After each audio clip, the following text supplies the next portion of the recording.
Hello, hello, hello.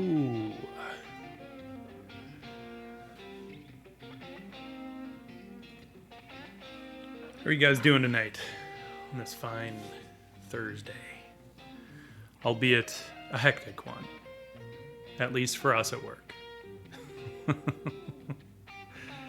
But, you know, we got through it. That's what matters.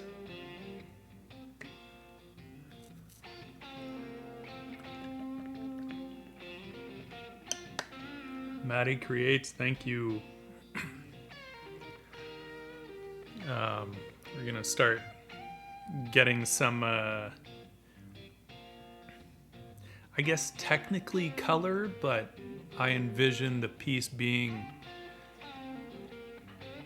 fairly monochromatic, with maybe just really subtle color shifts.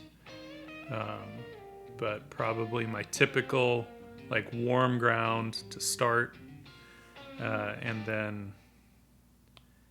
then yeah, just like mostly not quite grayscale, but like desaturated earth tones.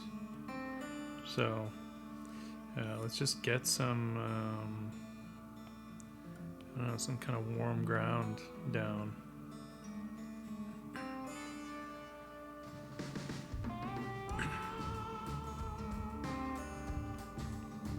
I don't want it too yellow. I don't want it too red. So, you know, we'll see. See how this feels. It might be a little too dark for what I want.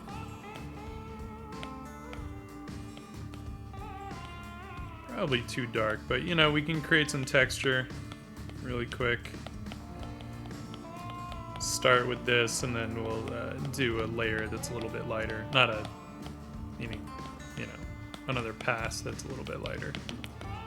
That'll give us some texture to work on top of. I don't know how much of it will show through at the end, but you know, it's always there's always a chance, and I like the option.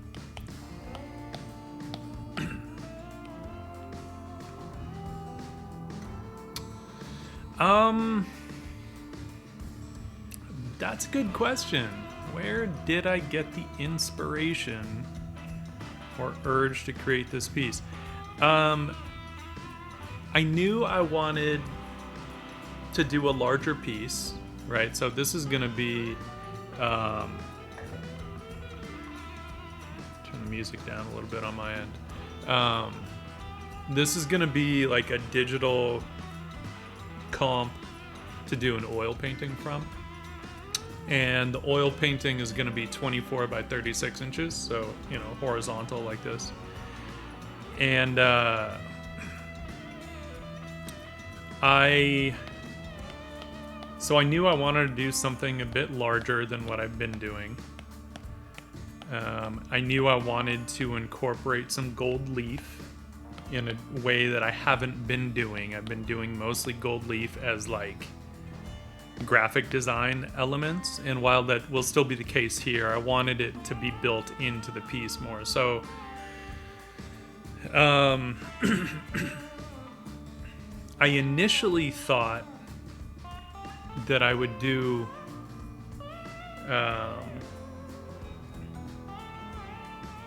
like, I knew I wanted a figure in the midst of... I wasn't sure if they were going to be dragons at first, but when I thought about, like, a figure in the midst of what? You know, I wasn't sure, and then as I thought about it, I'm like, oh, dragons would be cool. And actually, initially, let's see if I can... well... I can't really show the original... I did two different versions of the figure, right? Welcome in, Joey and Viscera. How y'all doing? Because I can't show the nipples on stream. Twitch doesn't like that.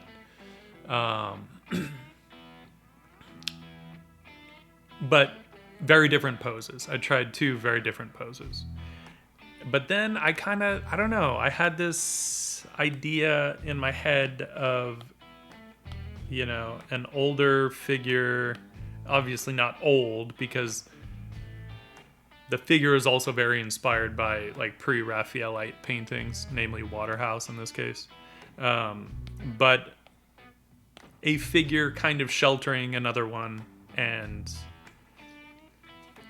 these dragons rushing past, and I wanted the idea, like, the idea was that basically something happened and she is sending the dragons in to rectify the situation. So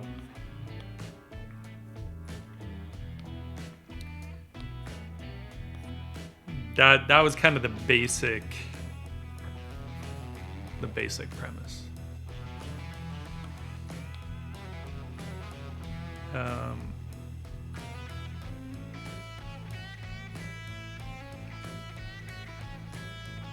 And then, like I said, I knew I wanted to use the gold leaf to do the patterns on the dragons. I don't know what those patterns are going to be yet. We'll get there. Gotta start painting stuff up first. I'm trying to think of how I want to approach this. I think we'll start, like I said, I don't want to go straight up grayscale, but it's going to be very desat. We maybe can go a little bit warmer than that.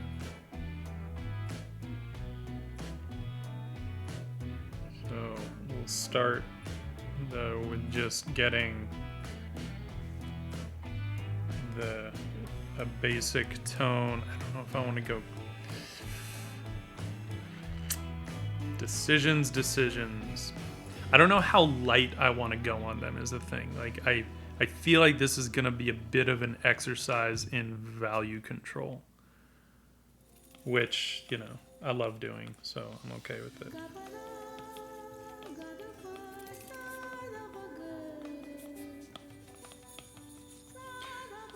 So the first thing I want to do is I just want to knock in kind of what will be essentially a mid-tone value and then I can kind of nudge a little bit lighter and darker from there. I think in true pre-Raphaelite fashion, they will have very fair skin, and so they'll kind of pop out a bit more against the darkness of the dragons. And then, of course, the gold patterns on the dragons will pop, hopefully. That's how it's working in my head. I don't know exactly how it'll turn out. We'll find out.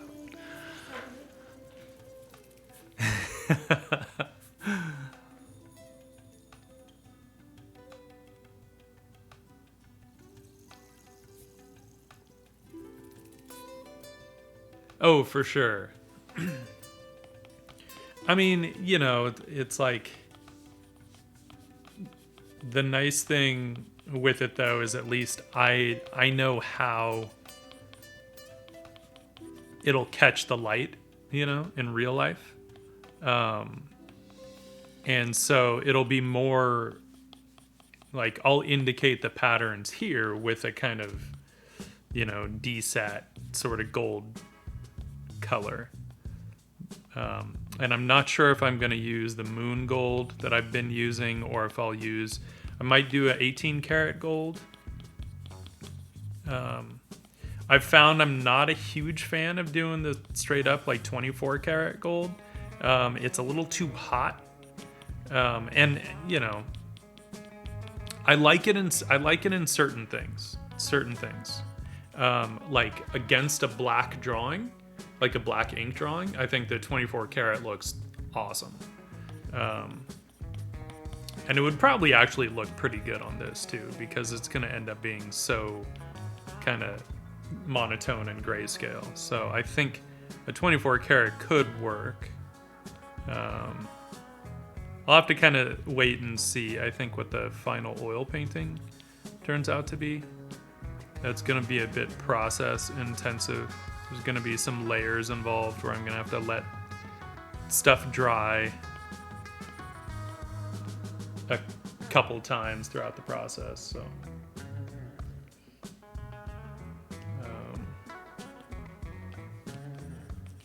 So it, you know, it's going to take a minute, to be sure.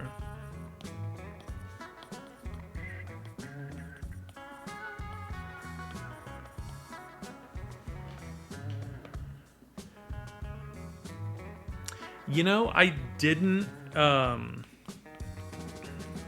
you know what happened with that one? Of course, now I have to remember what happened, because there was actually a reason that I didn't get that on. And I think it had to do with, because there was just something that kept bugging me about it, and it was the aspect ratio. To get the feeling that I wanted, I needed a wider canvas than what I have. And I think I considered taking one of my 18 by 24s and knocking some off the top so that it would be wider. But then the other thing with that was that I didn't want it on. I didn't want it mounted on gator board for that, because I was like, no, I want this to be like, you know, a finished piece, and to me, gator board just feels a little more temporary. So that's where, to get the aspect ratio that I want for it, I'm gonna have to do a custom linen panel, which I've been contacting Raymer panels about. It's just a matter of if I want to drop, you know, anywhere from $150 to $250 on a custom panel right now, and I'm not totally sure. Like, I'm on this original art kick, and it's funny because, like, I wasn't selling original art, really. Amanda Conda creates raiding with a party of 13. Hello, raiders. Welcome, welcome.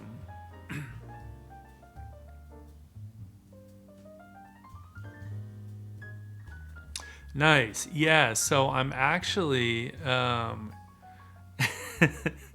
here for the we don't have any buns today. There's some Twitch censored bobas. That's about the closest we have to buns today. Otherwise they're tastefully cropped. But we do have dragons. We have dragons. Welcome, Amanda. How's it going? How is your stream? Creates, I'm assuming, are you an artist? Are you an art streamer?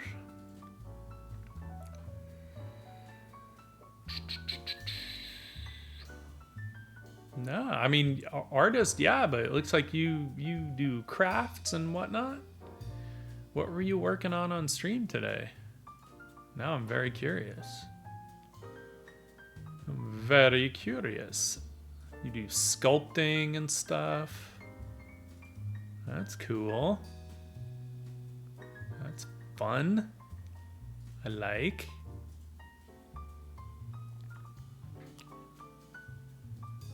Oh, right on. Well, Amanda, if you want to show us what you were working on stream, feel free. If you want to drop a link in the chat to whatever you were working on, or if you don't have it handy, you can also always link your socials. I should say, and or if you don't have it handy, you can link your socials. And in the meantime, folks. Yo, look at that. Autumn beat me to it.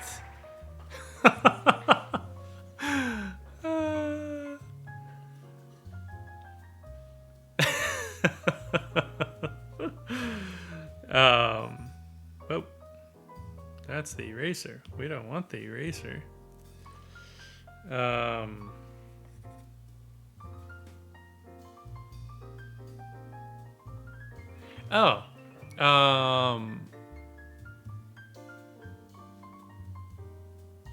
Oh, right after the nipple sensor. Yeah, if you want to show us whatever you were working on stream, feel free to pop a link in the chat. Or if you don't have a link handy, you can drop a link to your socials, your Instagram, or wherever else. You can just copy and paste it into the chat, and folks can check your stuff out and give you a follow.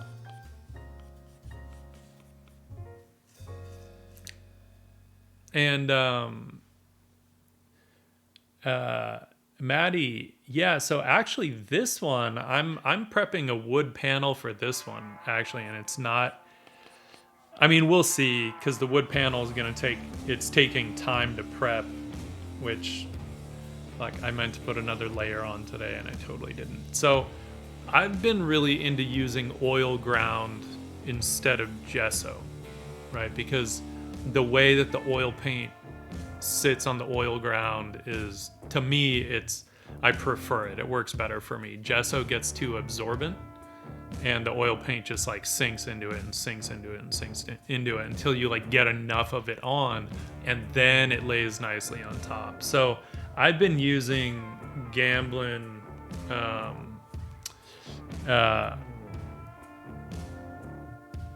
oil painting ground. That's what I've been using to prep the surface. And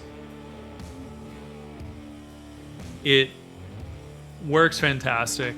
I love how the paint sits on it. The only thing is you want to put a couple of thin layers on, and then you have to let it dry for like a week before you can oil paint on it. So, you know, if you're going to be doing a lot of painting, then it's best to prep at least a few panels if you can at once, you know, so you're not having to like be like, oh, I want to paint. Cool, I better prep a panel and then wait for a week before I can paint. Hello, Shadowwalk. How are you? Welcome, welcome. We're starting to throw some value on here. I'm gonna have a few decisions to make later on as far as these, you know, the areas on the right hand side, top and bottom, how I want to handle those. You know, I mean, I could go like really kind of striking and, you know, do just an almost kind of graphic designy sort of approach with it. I'm not saying I'm going to, just that it's a possibility, and that most likely I'll need to just wait. Yeah, if I did that, I would need that somewhere else too. I feel I'd have to get some more of that in there, so probably not. But anyway, I'll have to figure it out. We'll see. Oh, let's see.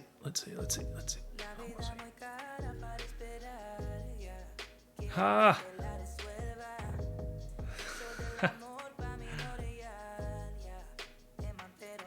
That's so awesome.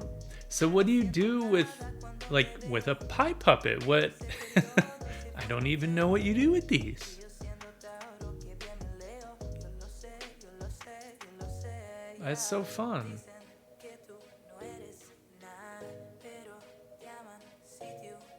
Do you have like a shop? Do you sell these in a shop? Is that the idea? Essentially, as like sculptures. I see you have a shop.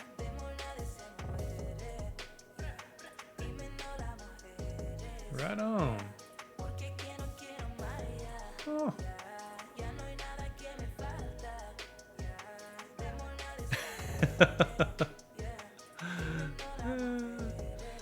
I know, Shadowwalk, me and my magenta. Can't help it. I can't help it. I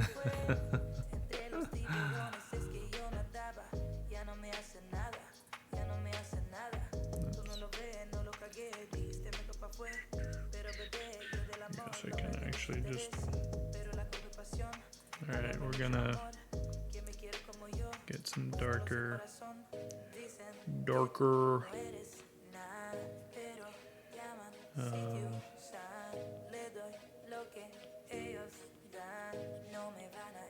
well, it's okay. Let's work front to back at this point. How about that?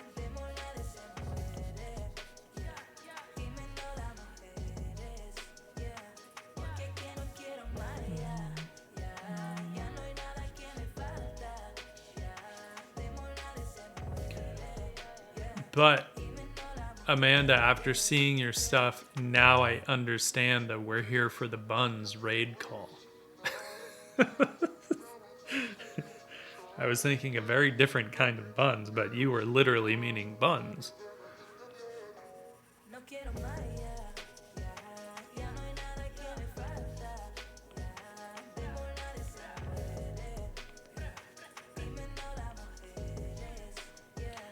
I might. Damn. Nah. We're just getting into this, so. Yeah.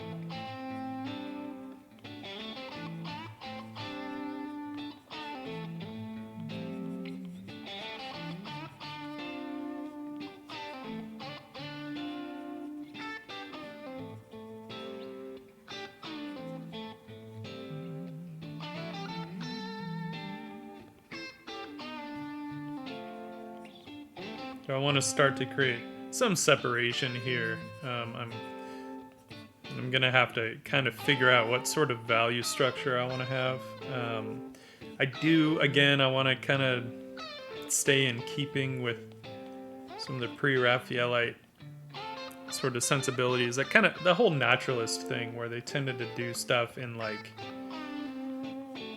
you know, normal daylight. It wasn't any kind of a studio setup, so the lighting tended to be a lot of ambient stuff. And of course, since so many of them oh, okay. My anaconda don't want none unless you got thumbs,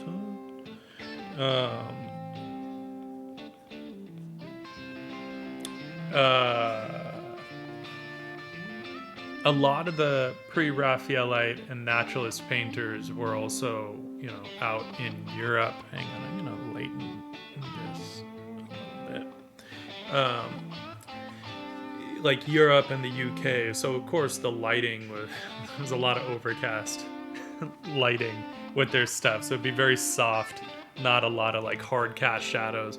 Unless you got into some of the guys that would kind of travel further south along the Mediterranean and stuff. Tadema, Lawrence Alma Tadema would do that. So you get stuff that was in like crazy stark daylight with him.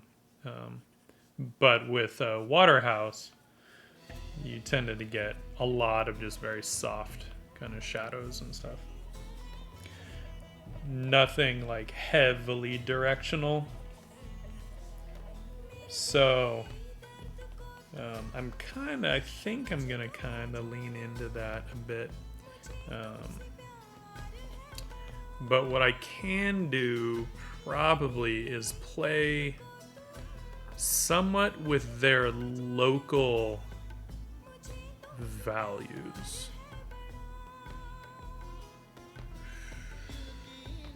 Right? So I might wanna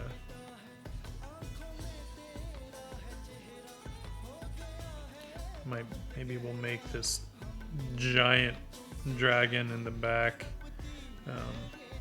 darker overall.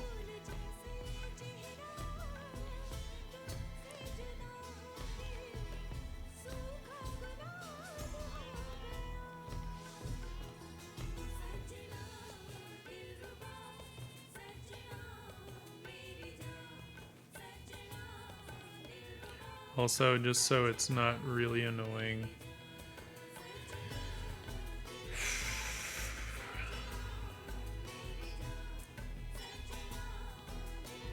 kick that hecticness down on that nipple sensor.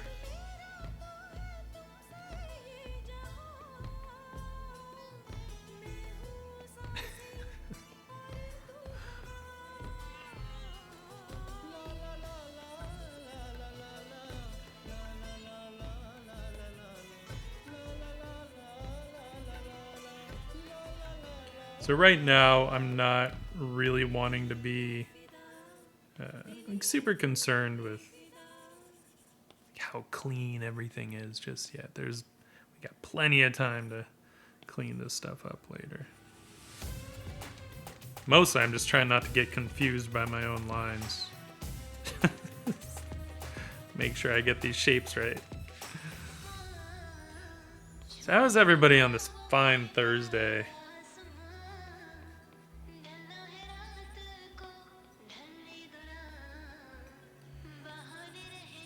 It was a very hectic Thursday for us on the work side. But we got it done. Flying colors, we passed. So, that's a good thing.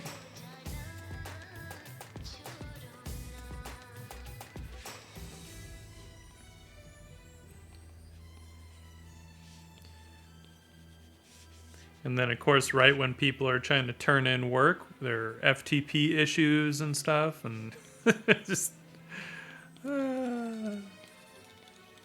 whatevs.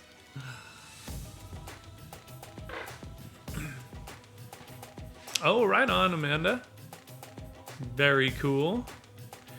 Man, I know that job interviews, especially kind of coming out of all the pandemic stuff, like it's a big deal, you know.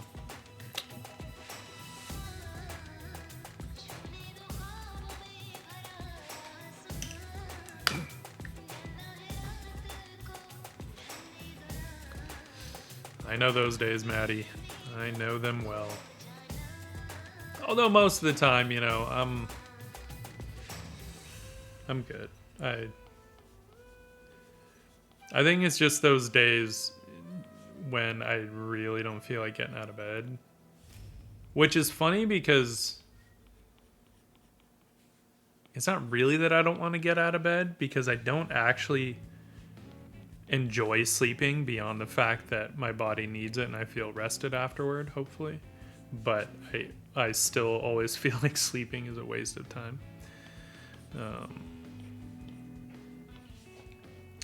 Is not how I would choose to spend my day. Unless I'm not feeling well.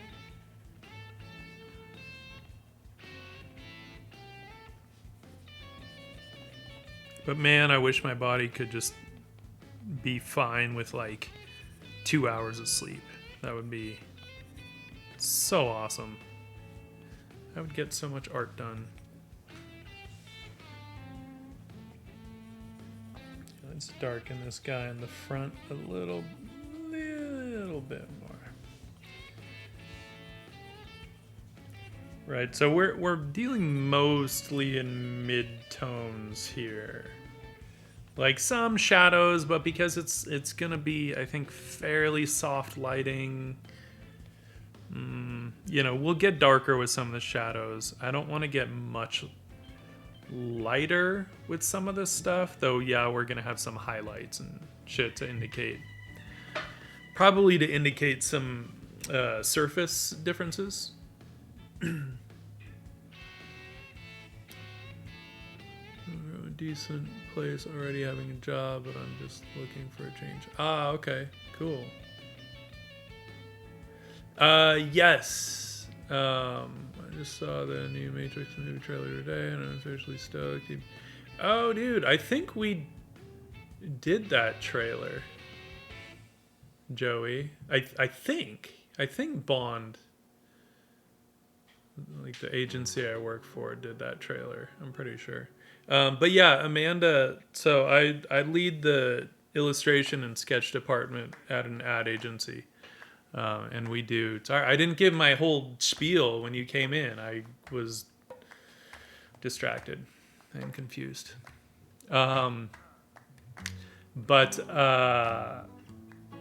Yeah, so I work in entertainment advertising, and we do key art for film, TV, and video games.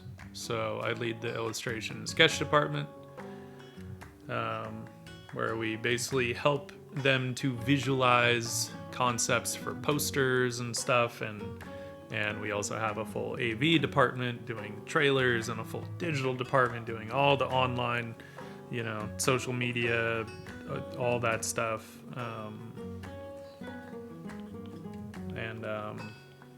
Yeah, so we do anything from in my department, we do anything from sketching ideas to help visualize concepts for posters and stuff, to storyboarding some things for ads, and then also we will do sorry, I was looking at a shape and I'm like, wait, what is that? We'll also do full illustrated finishes. So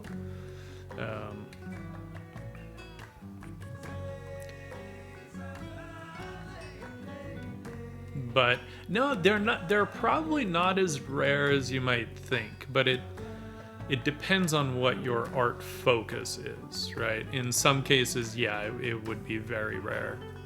But there's a lot of paid art gigs out there, because everything needs designers, right? Every corner of the industry. But again, it depends on what kind of art you want to do, you know. I think I want shit. I was gonna say I think I want the guy to be light, but I want the girls to be light. So let's figure out their values. Mix of light and dark, obviously. Skin light in that Waterhouse way.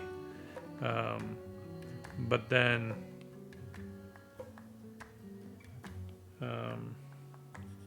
darker, probably maybe darker hair and darker clothing. Just because I want them to pop in the midst of all this craziness, you know. I want them to, and there are a couple ways I could do that. I could do it with color, you know, like maybe they're the only ones that have kind of some color, in which case, like, I feel like that would probably help.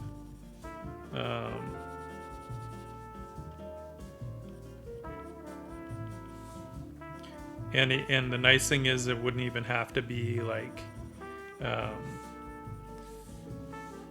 really saturated color. It would just be a different color than what's, you know, what's around them.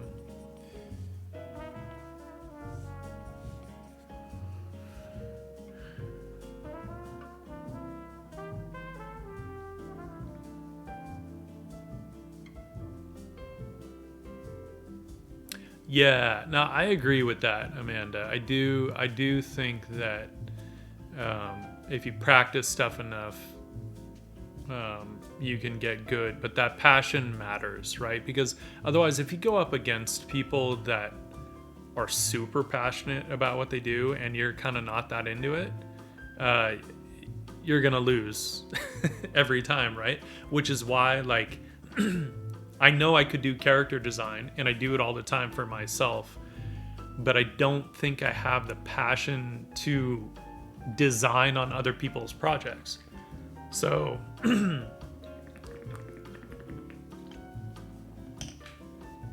so in that regard, like, I don't think I would do as well, you know, competing for jobs against people that are like super into it, where it's like that's what they do. You know, and it took me a while to accept that, to be honest. For a long time I wanted to be a character designer, and one of the things I discovered as I was studying to do that was that my real passion was in drawing, painting, and storytelling, right? That's what I love. And I realized that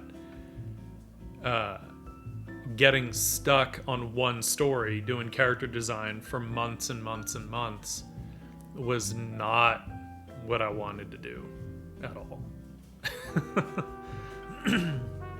And it wasn't easy for me to accept that, to be honest. Like, for a while I was like, no, this is what I want to do, this is what I'm gonna do, and blah blah blah, and it didn't really work out that way.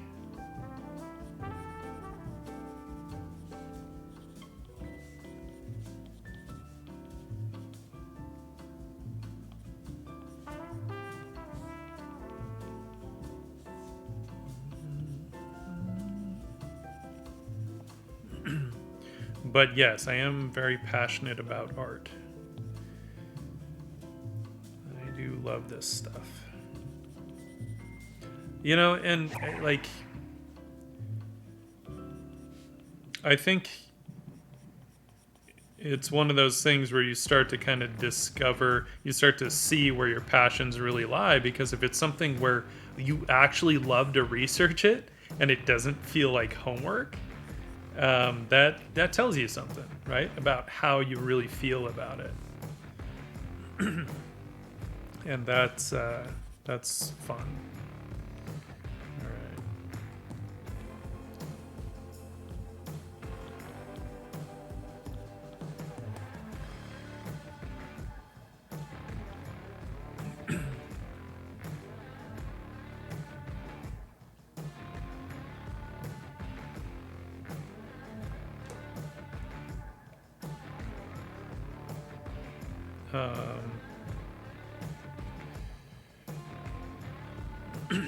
Do we go the Waterhouse route and do the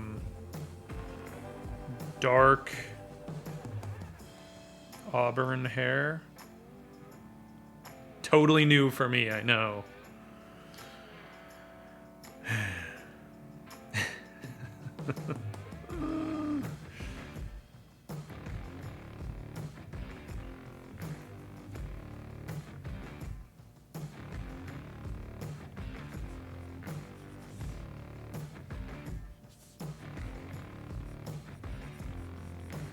But this would really be like a dark auburn, not my typical like redhead.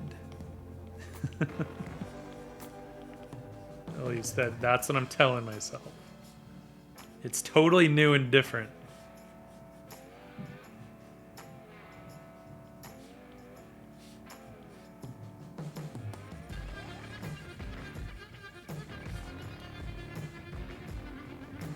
It's just I don't actually have a lot of options in terms of hair color unless I want to go crazy with it when I'm thinking about wanting it to pop, right? Because these dragons were going to get into shadows and stuff, so I don't feel like black hair would pop that much in this case. If I went with a lighter kind of brown or blonde, it would... It's still a possibility, because I was thinking initially like, well, but I'm going to have the gold leaf and stuff, and they would be kind of similar. But when I think about it, it could be kind of cool to have them be kind of similar, but one is metallic and one is not. Could be kind of a fun play on texture. But we'll see. We'll see.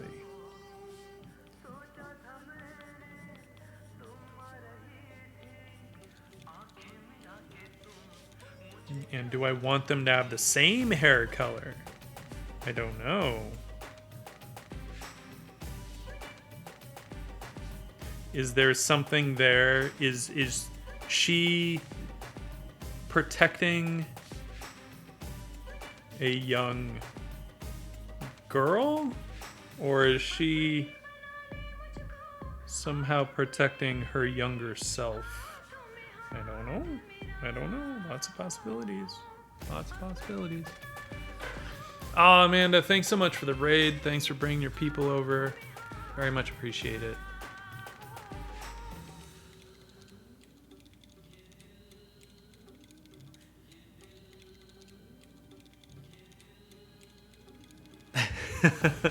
Well, okay, so Maddie, which book did you start and not finish? Because I think you started with the Court of Thorns and Roses, right? Fried Nudes, thanks for the follow. Also Z9, Telios Juggler, Telios Juggler, Recklus. Thank you all for the follows. Appreciate it.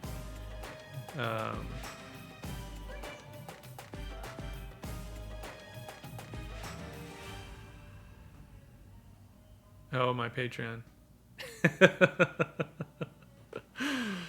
Oh, my Patreon. I know. So many things to plug, right? Just because I would say, Maddie, you can skip the Throne of Glass series, I think.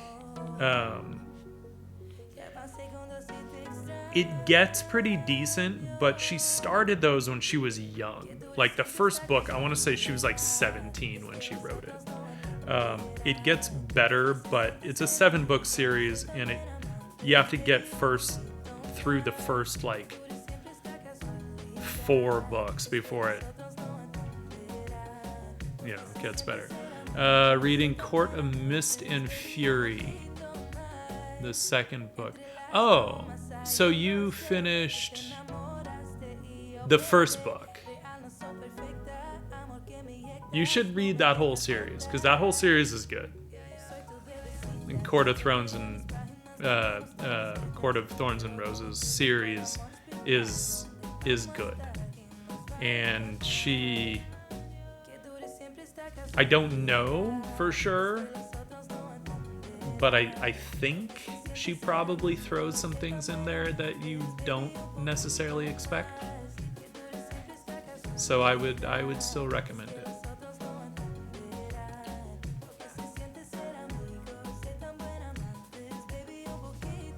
Because I do actually think the books get better.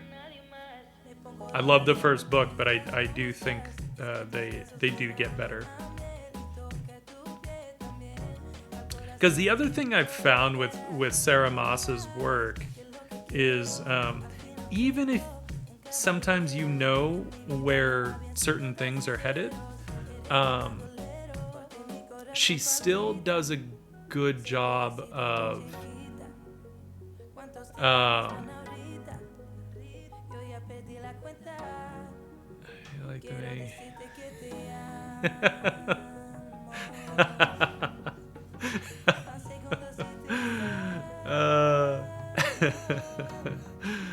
no, I would keep going. I would keep going. Because I'm with you on that. I was like, part of me was a little heartbroken, but I actually really like where it all goes.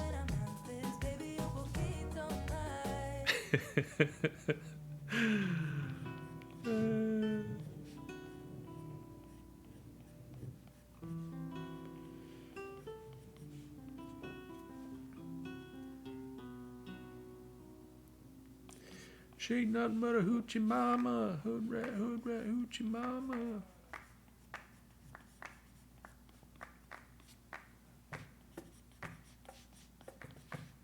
We'll see. I'll debate later whether they have different clothing colors and all that stuff. I just wanted to get some separation, like some idea right now of kind of where some of this stuff might go.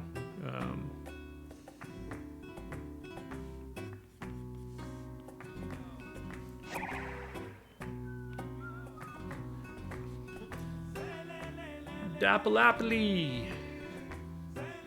Thanks for the follow. Yeah, it's a good one. And there's so much more in the whole story. Like, I'd highly recommend it.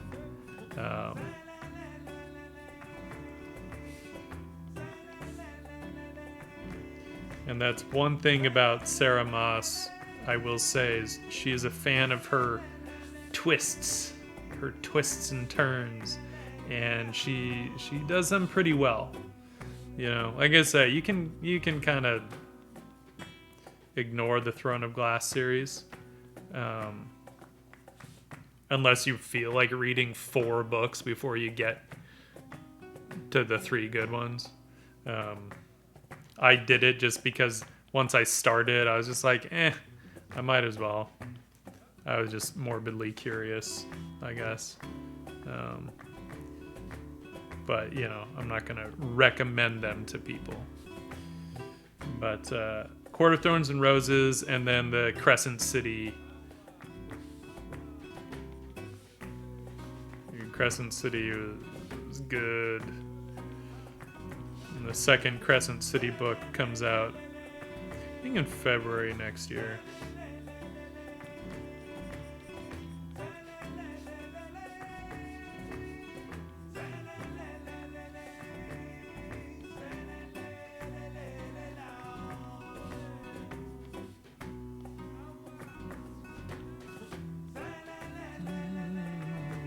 Alright. Sorry, they were so light that I was like, okay, we need some lighting on there. Alright. Alright, let's figure out our dragons here.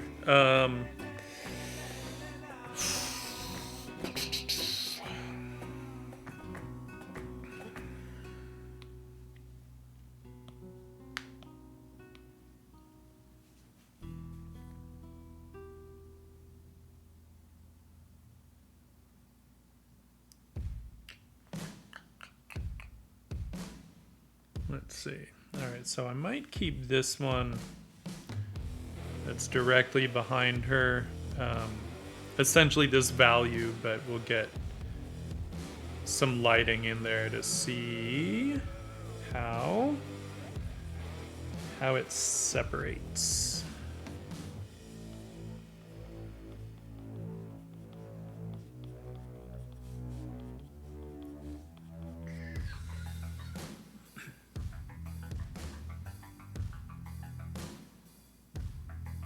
Yeah, Maddie, that's the assassin one. And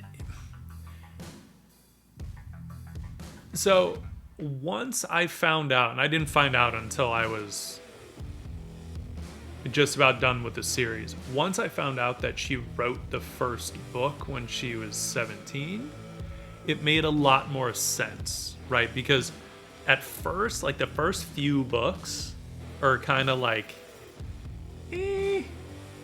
this is like, doesn't really make sense, and there were just things that like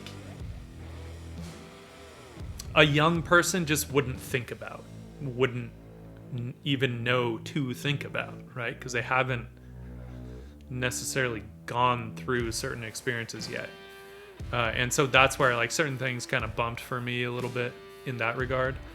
But then of course she gets older as she writes the series, and then the series it gets a bit more mature as it goes on, and things start to tighten up in a better way. So it's just like the way that starts right off the bat. You're dealing with like this petite 18-year-old girl who's supposed to be like the best assassin in the world or something. However it starts out right off the bat, and right away I'm kind of like, let me name like a bunch of reasons why that probably could never happen. So like, I don't care how good of a fighter you are, if you're a petite 18-year-old girl and you go up against 250-pound seasoned fighter in hand-to-hand combat, you're probably not really gonna come out of that one on top.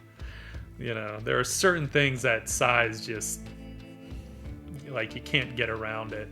And I think like in the mysticism of martial arts, they like to kind of like tout that no, with technique anything is possible. But I do kind of feel like, for all the reasons for all the ways in which I don't like MMA, I do feel like MMA kind of proved a lot of that stuff wrong, right? As people did sort of come in with like really refined martial arts technique, but then they go up against these brawlers that were half again their size and just get destroyed.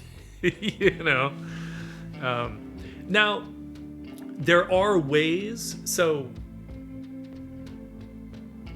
later on, further into that series, she introduces aspects in which, okay, then it starts to work a little better. But where it starts, I was like, and that's a tough one when right out of the gate, you're kind of like, I'm not buying it. Like, I don't believe this. But at a certain point, I think I had reread Court of Thorns and Roses. I had already read Crescent City, and I was kind of on a Sarah Moss kick. So I was like, fuck it. Okay, I'm gonna give this Throne of Glass thing another shot, and just like power through it and see where I land. And as I say, it does get better. It does get better.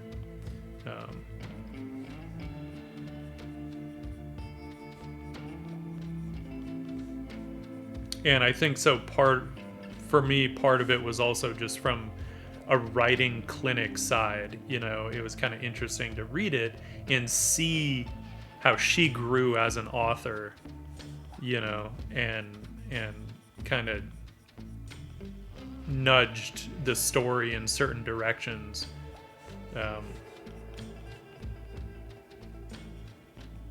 You know, I thought that was actually very interesting to see.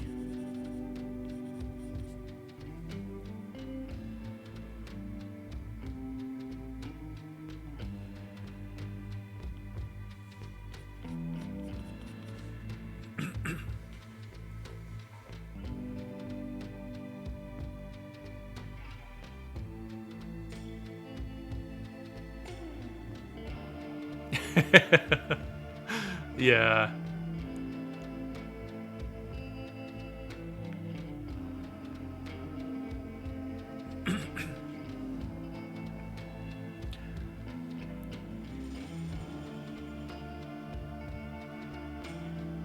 Yeah, and I think even too, Joey, like I think most people with training understand that if they come up against someone else with training and there's a significant size difference, like there's not going to be any competition. But I think from the outside perspective, the idea is that if you're well trained,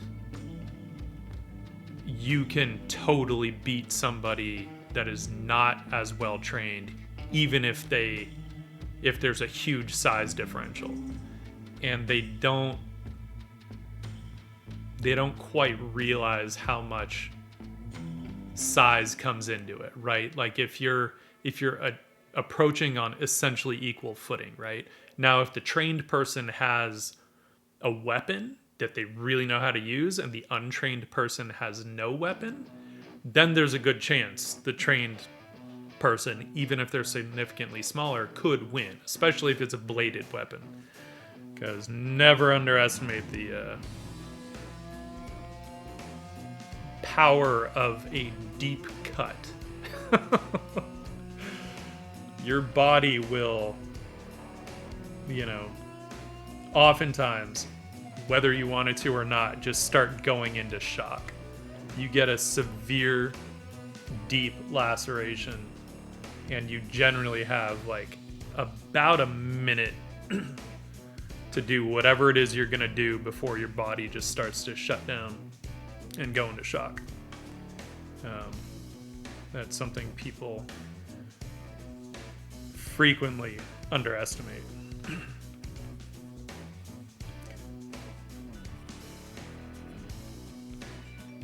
When we would do, when I used to do a lot of Shorin-ryu karate, and when we would do knife training, right, we'd have play knives,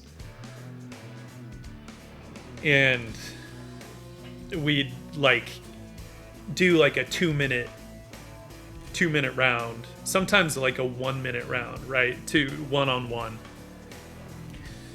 And when sensei would call time, man, you look and half the time you didn't even feel stuff, but we'd have little like scrapes and welts and stuff on our arms, and it's like, geez, if those were real knives, we would be so fucked up.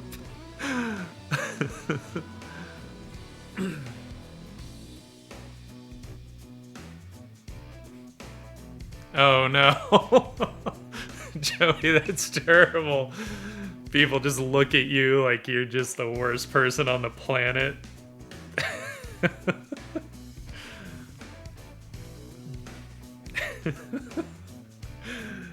Oh man.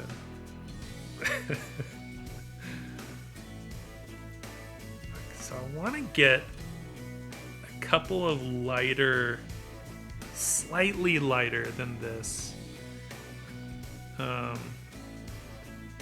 But I'm afraid that it's going to compete with the girls, but maybe not. Maybe we can just go like a little bit lighter.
Nope.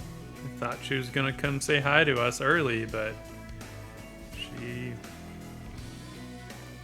bolted as soon as I reached for her. Like, oh hell no. Put me in front of that damn camera.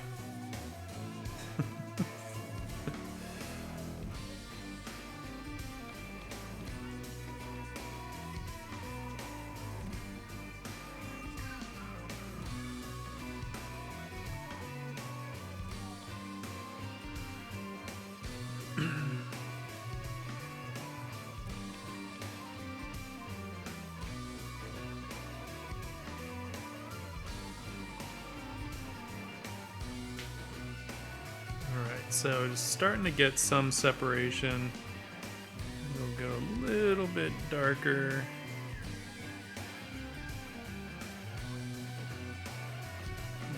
This guy. And so unlike, you know, when we were doing that Bella Noir piece, right, if we look at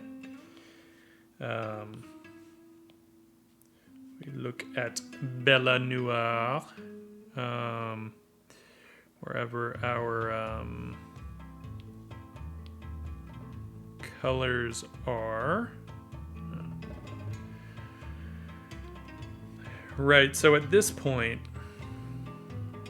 I think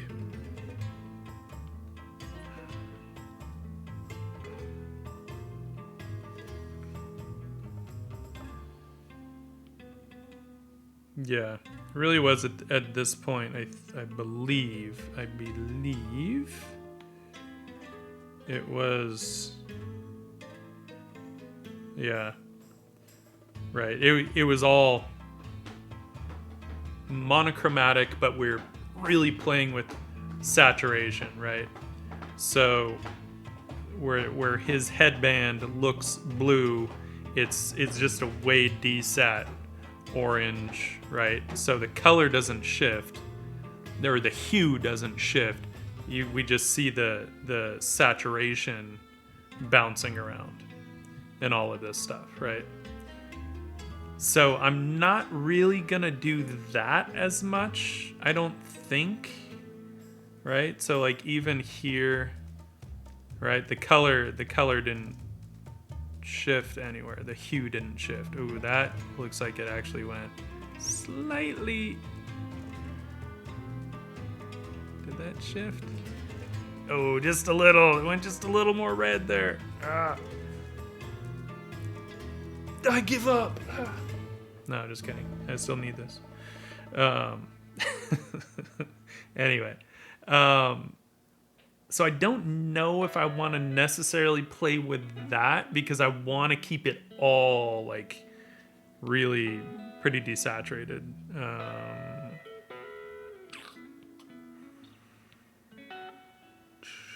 So, and then we added some more color on top, but I don't think that's what I want to do here.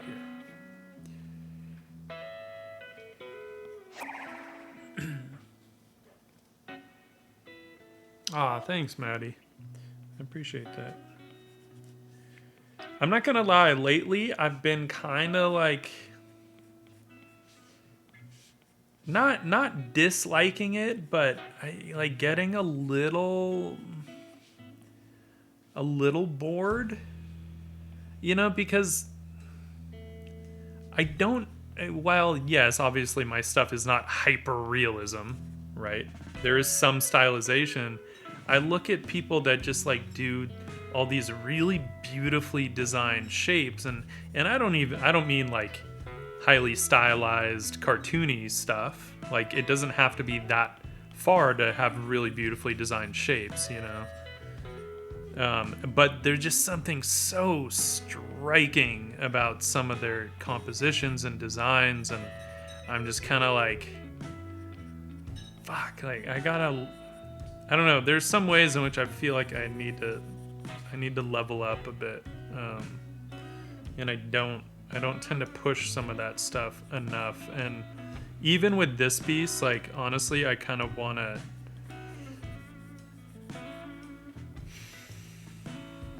I need to refine some of the shapes more. It just didn't really make sense to worry about it in the drawing because ultimately it's going to be a painting. It's not going to have line drawing in it. So there are certain ways in which I felt like it would actually be easier to push some of the shapes in the painting. So, but it's like, yeah, sometimes I look at some of the stuff that other people are doing and it's like, dude, it's so fucking good. And most of the time, you know, I look at people's stuff, and even if I love what they're doing, I don't necessarily want to do that, right? I can appreciate what people are doing, and oftentimes it just makes me inspired to do more art. It's not necessarily like, oh, I want to do what they're doing. It's more just like, holy crap, they're like, what they're doing so well, and I want to do what I do that well. So I got to push myself harder, you know? But it's tough because sometimes you see something that people are doing, that someone's considering, and you realize you have not been thinking in that way. And so it's not enough to just like, oh, well, now I'm going to go do a piece with that kind of like shape design. Because if you haven't been thinking that way in shape design, you have to build up to it. You have to build that muscle, you know, because you haven't been. So it's yeah, sometimes it just takes time.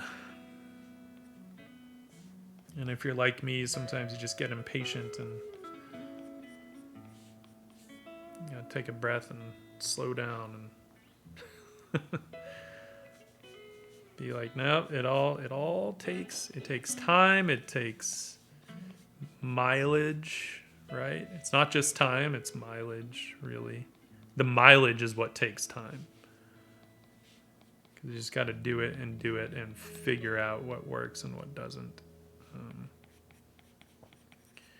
right, I'm going to throw another layer on here pretty soon and start getting into some more of the shadows. I need to really like design the shadow shapes in this, right? Because obviously this could get, if I go,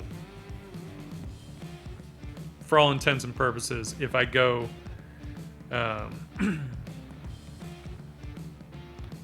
essentially black and white, let's just, you know, grayscale or whatever, all this stuff can get lost super quick. So that's where that shadow design is going to be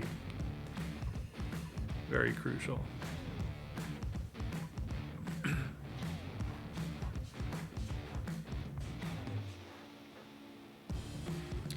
Well, thank you. I appreciate that.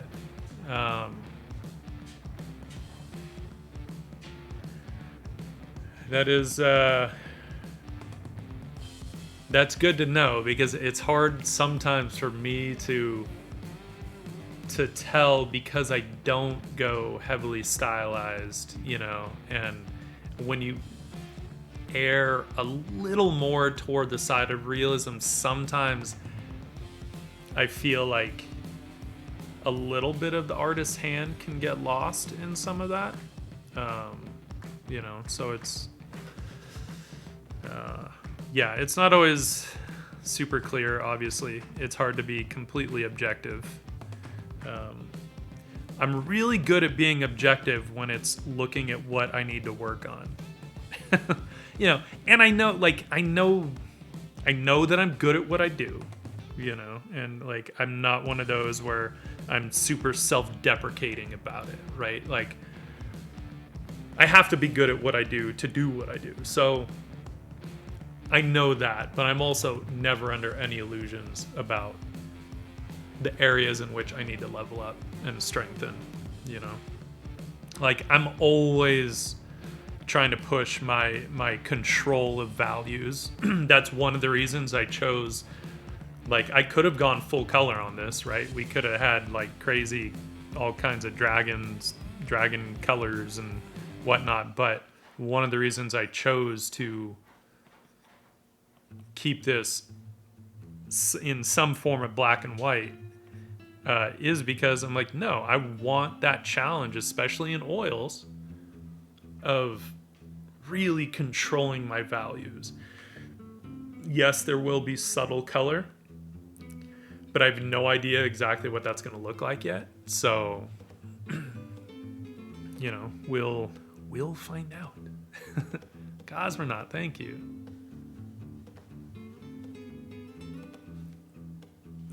Well, that makes me happy, Maddie. One of the things that I do love is when people get inspired by my stuff, right? Because it's like that kind of inspiration is what made me want to do all of this, right? Looking at amazing art when I was a kid and all through school and all that stuff, just seeing the amazing stuff out there was just, it would inspire me, and I've always kind of wanted to give some of that back as much as I can. What are you doing, little crazy cat? Running around like a little crazy person.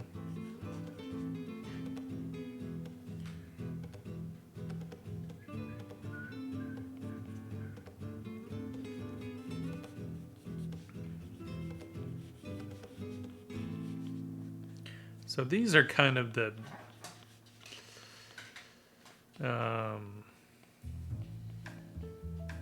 sort of midtones, or like either midtones or light shadows right now. I'm not getting into the dark shadows just yet, but we will. We will.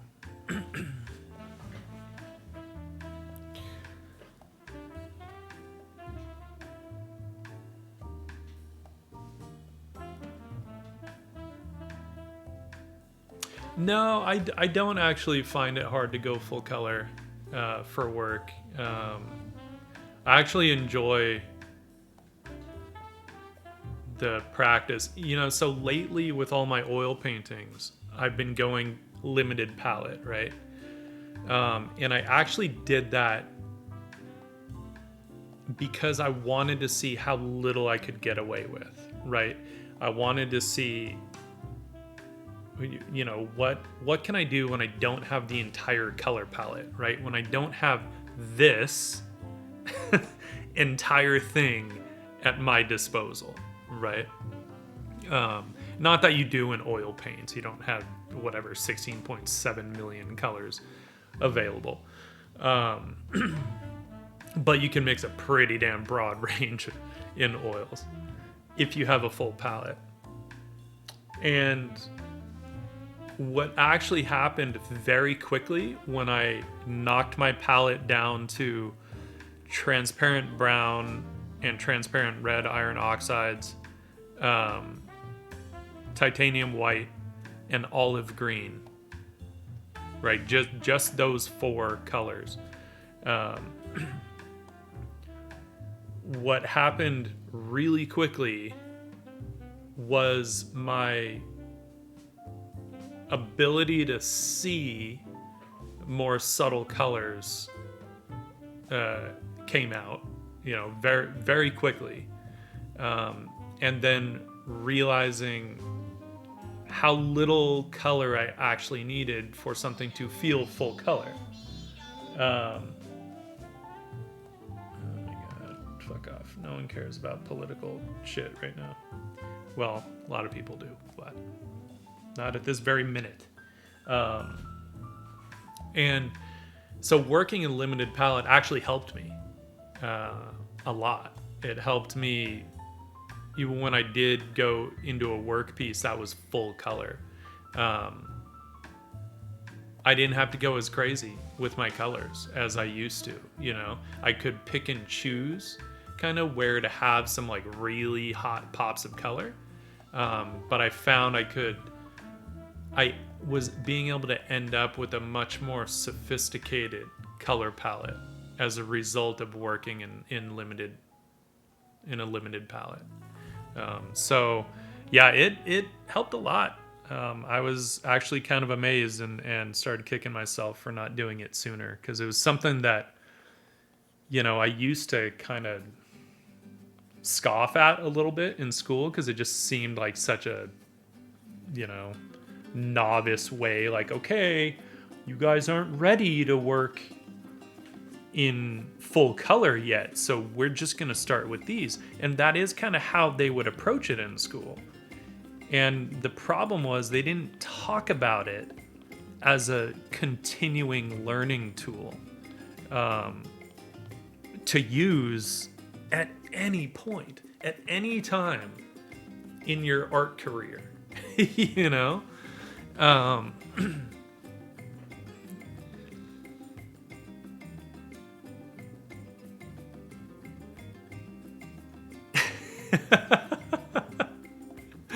That's awesome.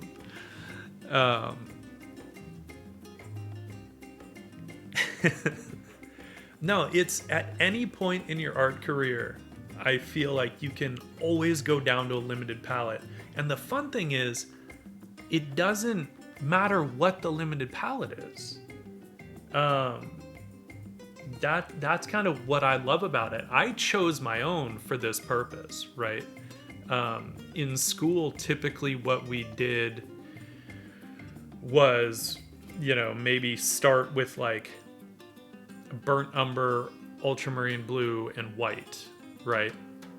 Because you can get some warms and cools.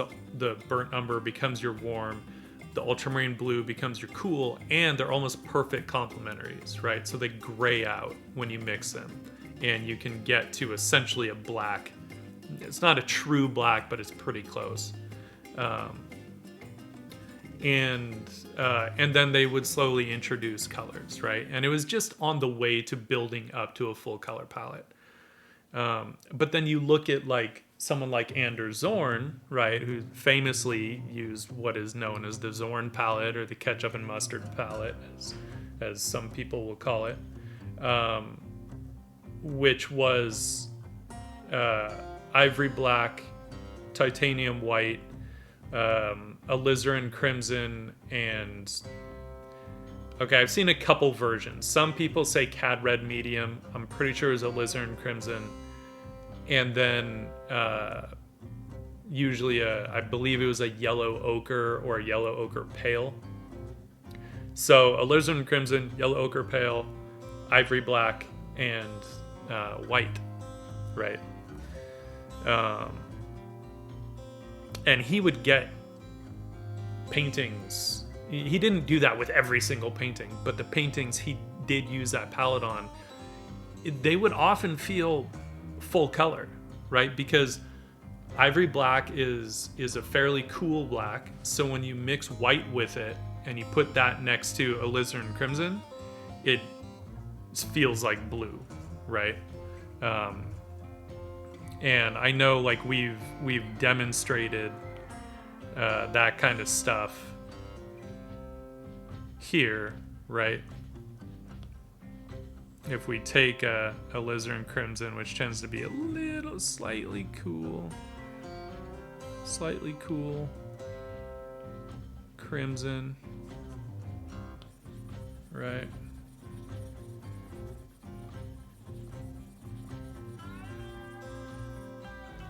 And then if you were to take, let's just say an ivory black. It doesn't even have to be. Let's just take a gray, and that feels pretty cool next to it. I feel like ivory black and white would probably actually be just slightly cool, but without being like what I would say blue. So it doesn't take much to feel like there's full color. And if you mix ivory black with yellow ochre pale, you get green. You basically get kind of an olive green, right? I mean, it'll be a pretty warm green, but even that, even what is essentially like, let's just say a very yellow green, desaturated, you know, you can get quite a bit of green out of that.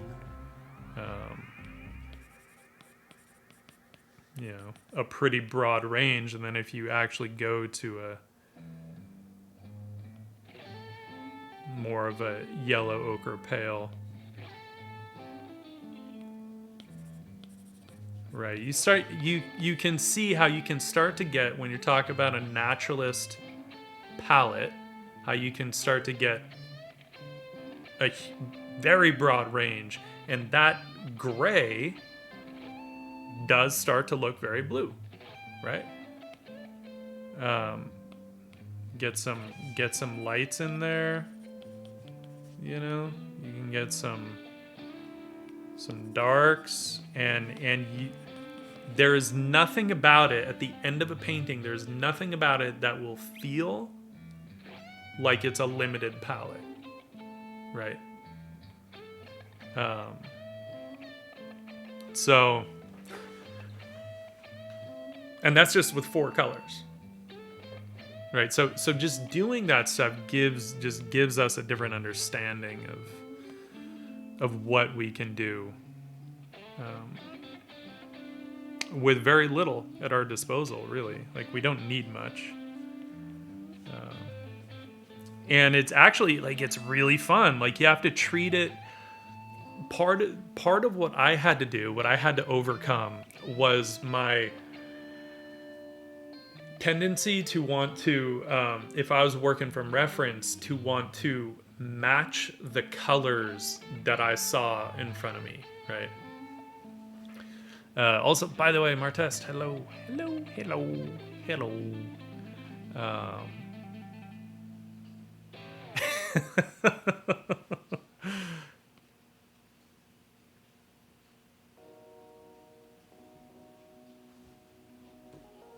Is it raining outside? It is raining.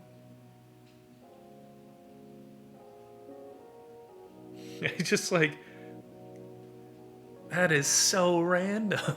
Why is it raining? My God, do we need it though?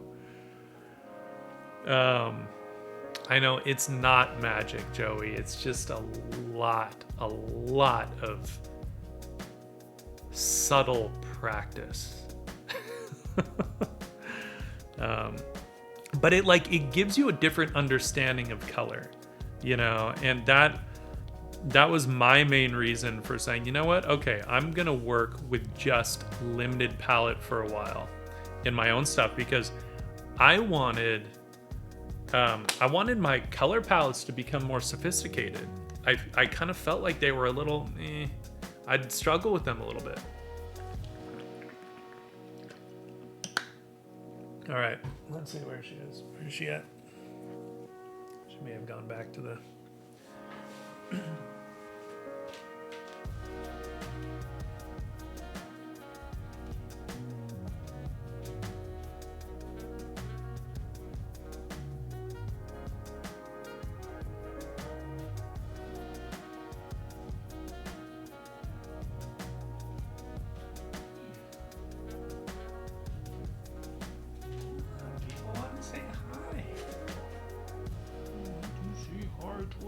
Curtain.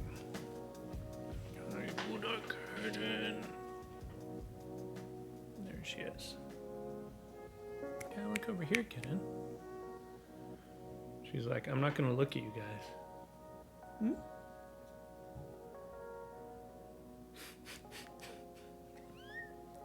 Oh, what's that squeak about?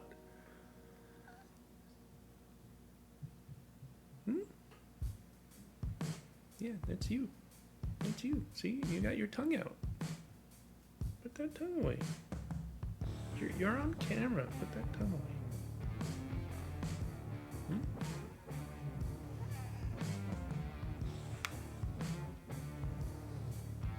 Where are you going? Little one. Little one.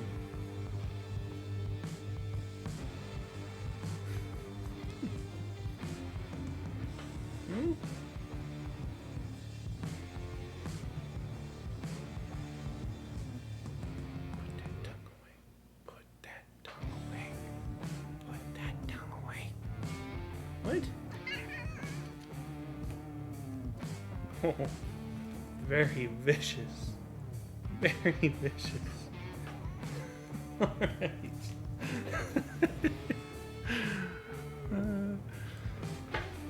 She's so funny. She never, like, truly bites. She's just, like, puts her mouth there and then stops.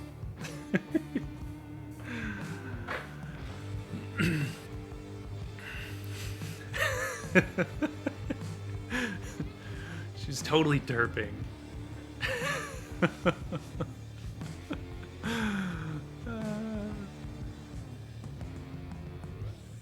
I know, right? It's weird for me to it's weird for me to go to a place without a cat, especially if I'm gonna stay there for any amount of time. Like, even you go to a hotel and then you're going to sleep and you're like, but there's no cat. There's no cat in the bed. This is weird. Right? Because I go to my girlfriend's place and she has her cat. So it's like anywhere I stay the night, there's a cat. Generally.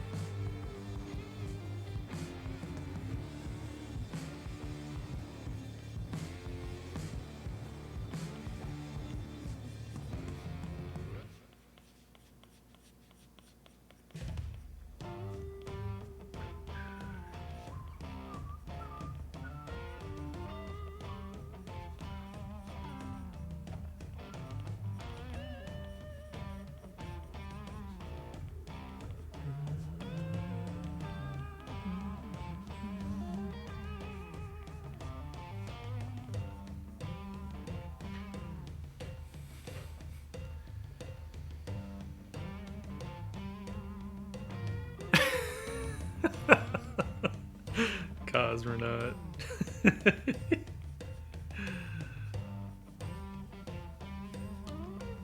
You would not want a 50 to 85 pound cat. Oh, that would be asking for trouble.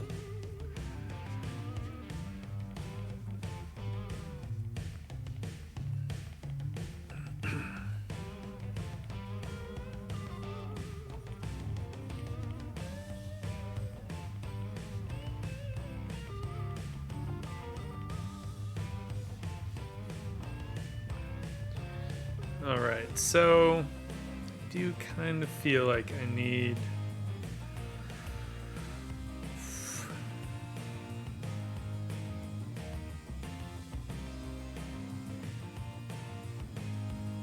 Now the eyes will probably... Alright, well... So here's the hard part. With something like this, right? I can do very limited color, but like, let's say as soon as I add like a strong punch of color somewhere, right? Even if that's the eyes, right? If I start coloring the eyes, what happens is then it really makes them like gray dragons, right?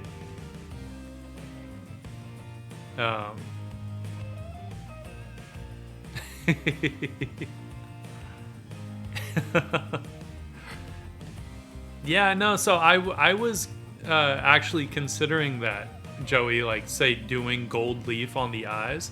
I'm not sure if I want to, because the only reason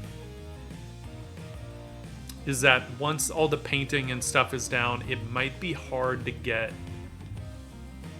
super precise shapes with the gold leaf, depending on how much texture there is, and that's something I'm gonna have to kind of think about with the process.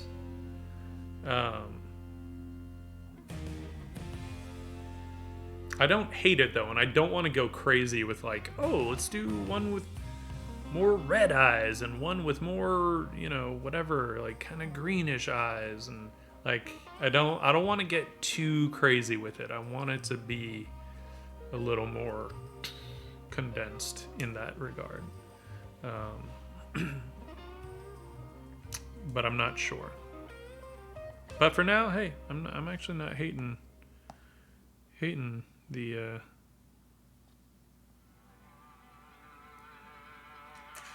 gold eyes. The golden eyes. So maybe for now we'll just work on getting our like darker like shadows in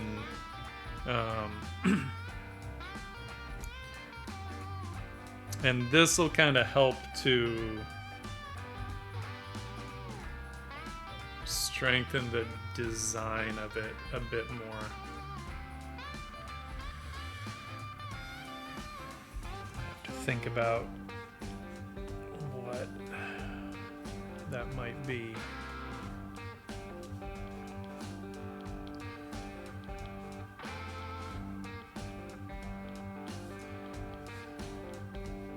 What do they say? Alcohol for creativity and coffee for productivity. I'm not sure which one I need right now.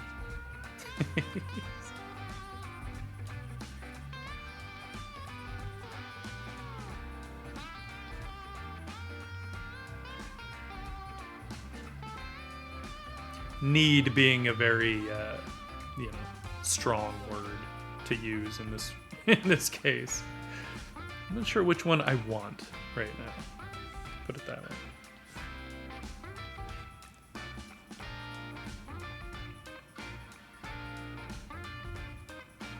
So I do kind of like the idea of having these shadows be basically the same value as the hair. And I'm a sucker for any chance for simultaneous contrast, and I'm there. Where it's the same value but different color or different level of saturation.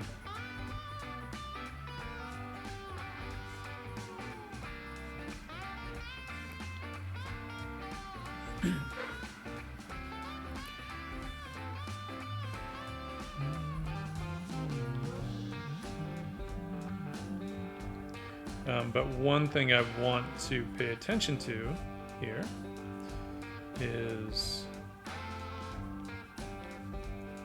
how these shadows flow through these like darks are going to flow through. Okay, good. Just making sure we did it on another layer. Are gonna flow through the whole composition.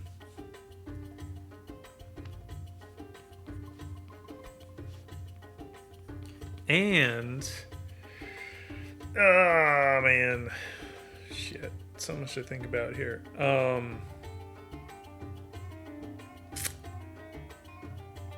Atmosphere. That's something to think about too. Right. Let's see, where are we with this?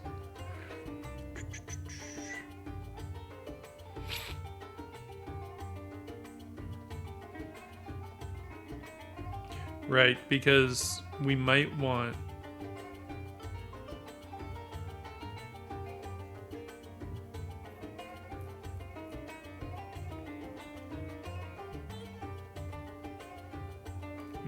a lot of atmosphere between. Which would change it a lot, but I kind of like the closeness that not having a bunch of atmospheric perspective gives it. Which is going to potentially really fuck with what I thought I was going to do with the oil painting. Which is okay. Like, the whole point at the end, we just want to end up with a good, strong piece at the end, right? Like, that's what we want. I had ideas for texture that were really going to be rooted in getting some atmosphere separating them. Raid! Don Lee! Don Lee! Welcome, welcome.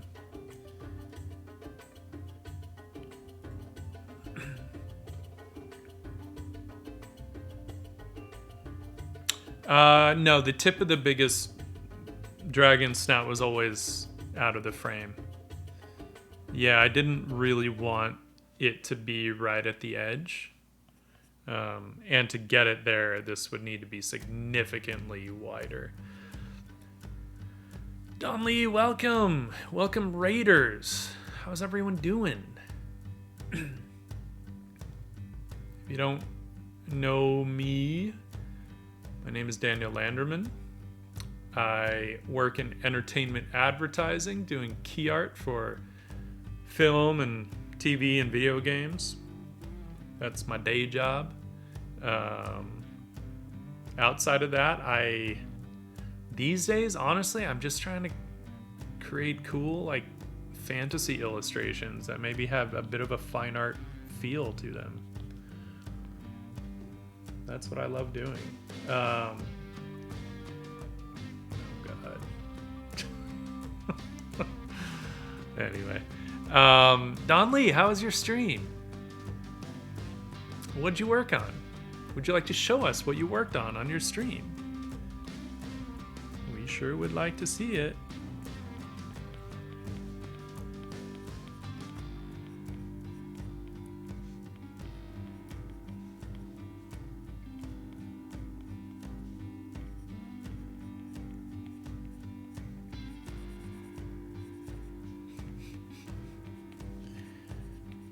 By the way, I really thought we were past the whole, like, anti-NFT thing, you know, ever since, like, currencies have been making a concerted effort to be more eco-friendly and stuff, and but apparently not.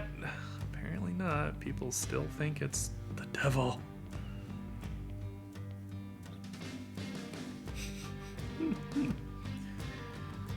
Oh boy.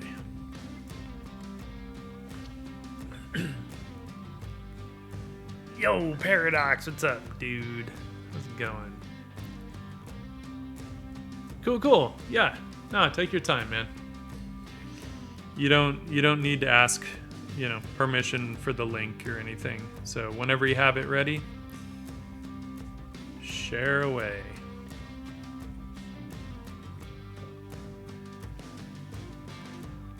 Yeah, someone on Instagram, because I posted one of my NFTs that I minted some months back, by the way. And they just commented, wait, what did they say? Oh no, not you two. Another one bites the dust. Fucking people.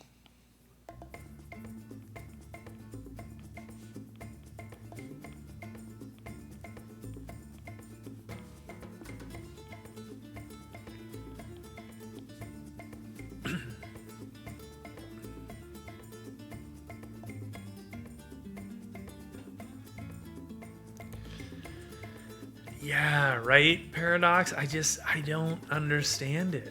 Like, and what sucks is that what they were told was wrong to begin with. Like, it was coming from, from people that either were super biased just because they could afford to be biased, or it was coming from people that didn't understand what they were talking about to begin with. And so it was just like,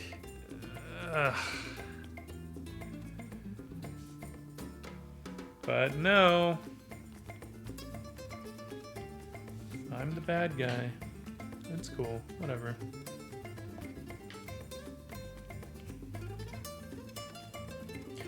What's funny is I kind of have forgotten about NFTs, to be honest. Like, I've just been, because at the end of the day, like, I'm all for it, right? I'm totally down for the idea of being able to assign a digital piece as an original. I think that is necessary and is long overdue. But for me, I still just prefer making traditional art. I like creating like physical pieces of art. And so given the choice, I would rather work toward a real painting, a physical painting, because that tactile response while working on it and all that stuff is just, I love it. And digital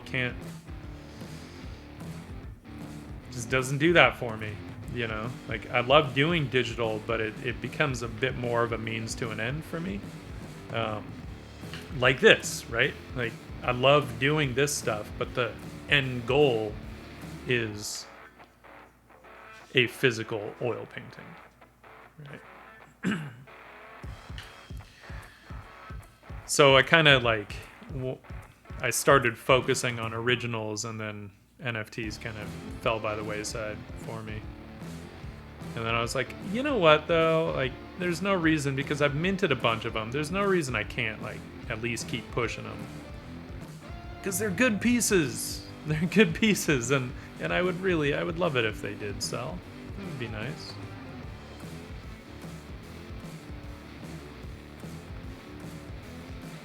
And that's a crazy thing, not unlike the gallery scene, right? The more you start to sell, the more people want to buy your stuff. It's a weird catch-22. Yeah. I agree, Maddie. Totally agree.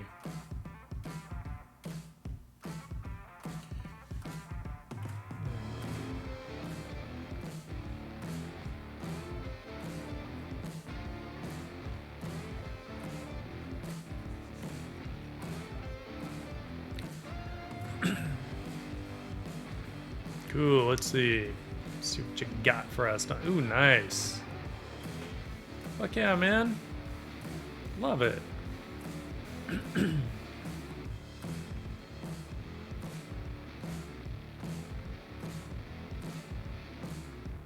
Really nice lighting and value control. You know, like just really nice subtle kind of shifts in color and value that give us the atmosphere without being really heavy-handed about it, you know? I feel like it would have been really easy to make it a hazy day, right? To sell the atmosphere, but you didn't do that. It's a nice clear day, but just with solid value control. You gave us a very, very nice study.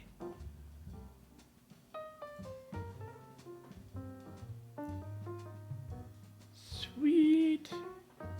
The link tree. Do I follow you on Twitch? I do not. Well, I do now.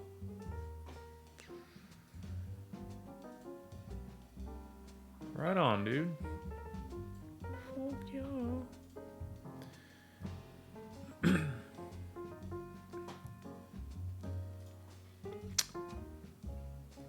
Word. Well, I am kind of in the mood for a Manhattan right now. I don't know about you guys.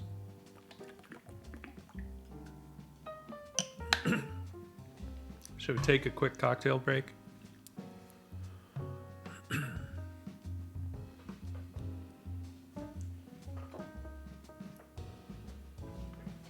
BRB.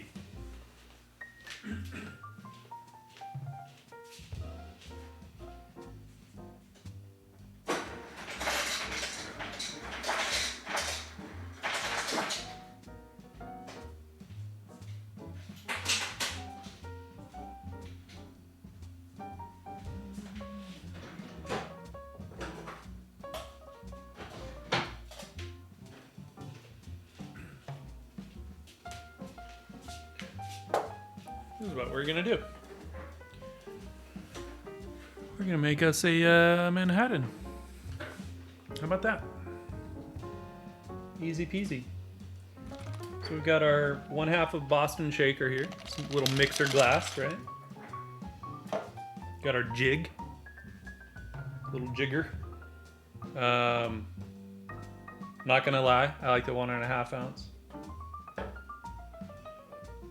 We're gonna use some of our cherrywood rye from Sonoma Distillery. I love this stuff. It's fantastic. Nice and spicy, gives us a nice rye spice flavor.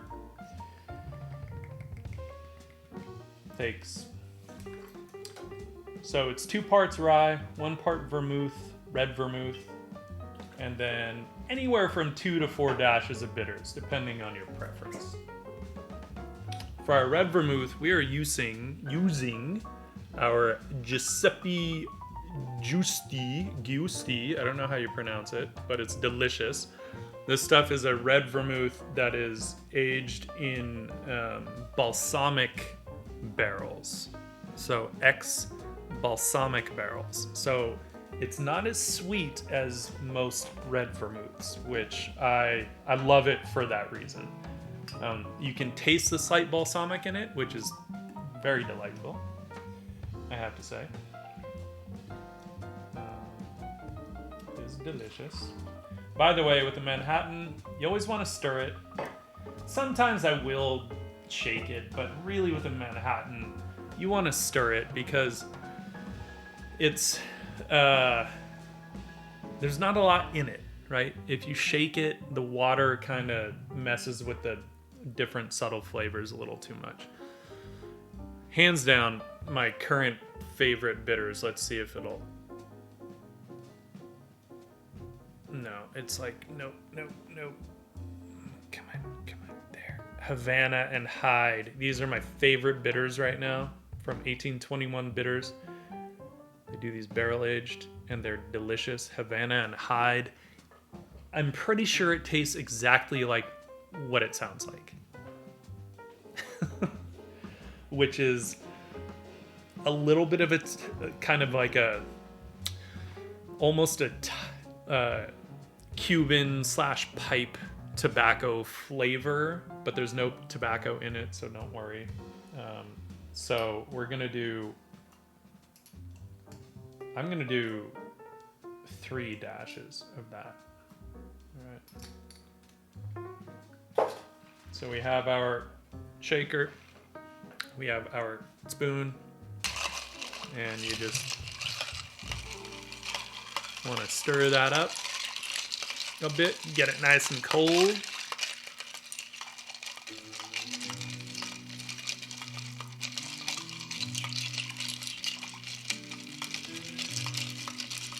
Ooh, that is cold.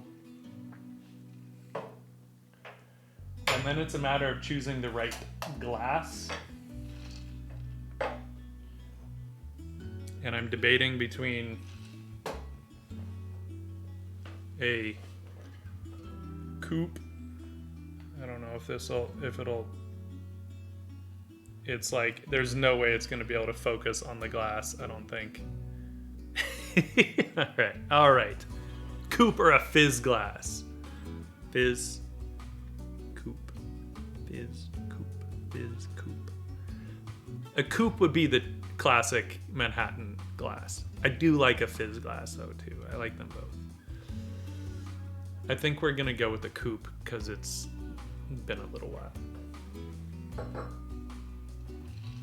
So we have our strainer here to keep that ice out.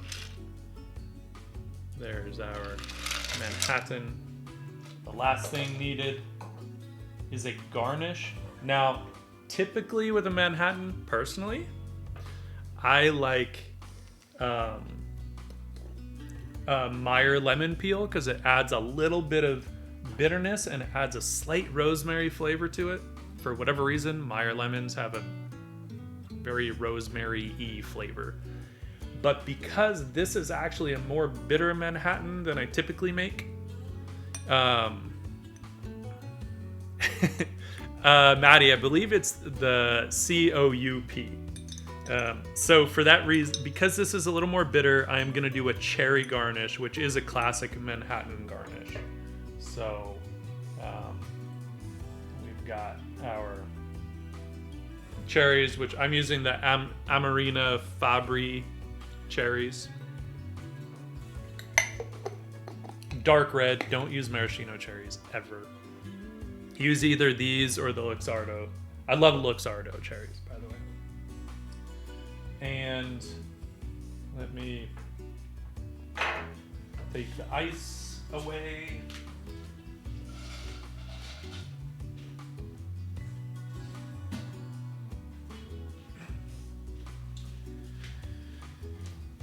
And that is our Manhattan. You think it'll focus this time? Nope. Nope. It still doesn't want to focus on it. Oh well. Come back to me, Manhattan. Cheers, my friends.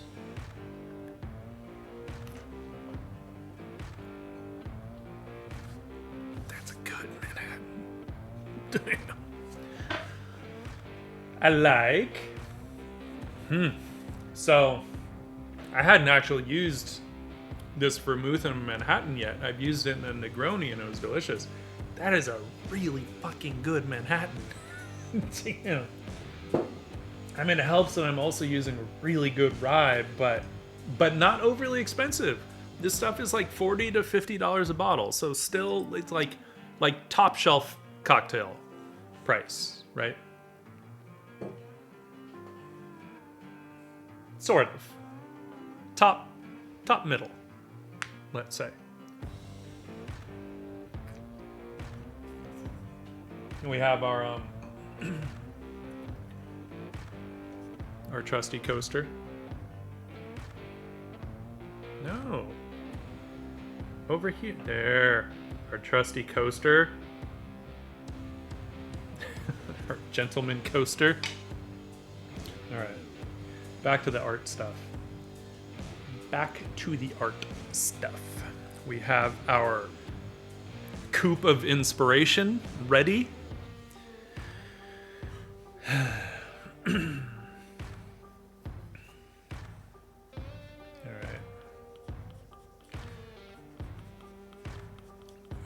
So part of one of the things we want to do if we want to avoid, which I do want to avoid, having it feel like it's in direct light.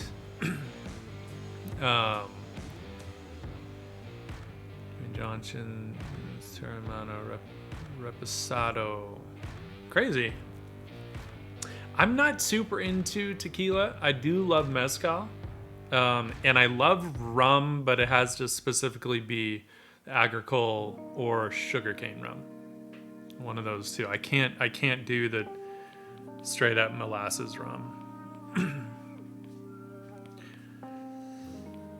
Just thinking about that gives me a headache.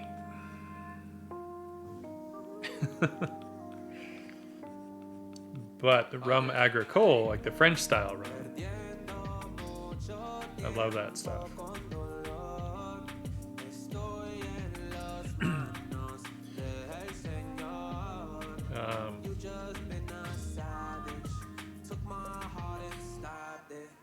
Let's see. So direct sunlight, right? Versus ambient light. It's mostly we want to get rid of any of the hard shadows, right? And have a lot more of a kind of like a light creep. And by getting that ambient occlusion, those occlusion shadows, soft occlusion shadows in there, right? And usually in that kind of a setting, you're also not going to have a lot of like crazy bounce light going around, right? You'll still get a little bit of reflected light for sure, but it'll be subtle.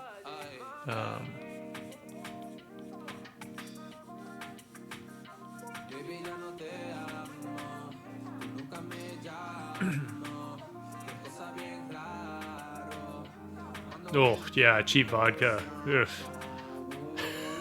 Ugh. Worst alcohol-induced night I've ever had was because of Sky vodka. Oh. That was many moons ago, and I still, no, can't do it. It took me years to be able to have any kind of vodka. It didn't matter how good it was. If I could smell or taste it, forget it. And I mean years. Other things where like I may or may not have gotten sick, you know, not from drinking, but you know how it is with alcohol. If you end up getting sick that night, usually whatever the last drink you had was, that's the one that's just like imprinted in your sense memory, and you smell it and you're just done. And I mean, we're talking, it probably took me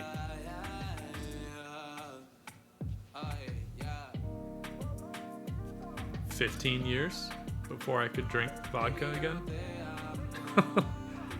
Now it doesn't bother me, but at the same time, I'm like, why? What's the point? I'd rather have like a dry gin.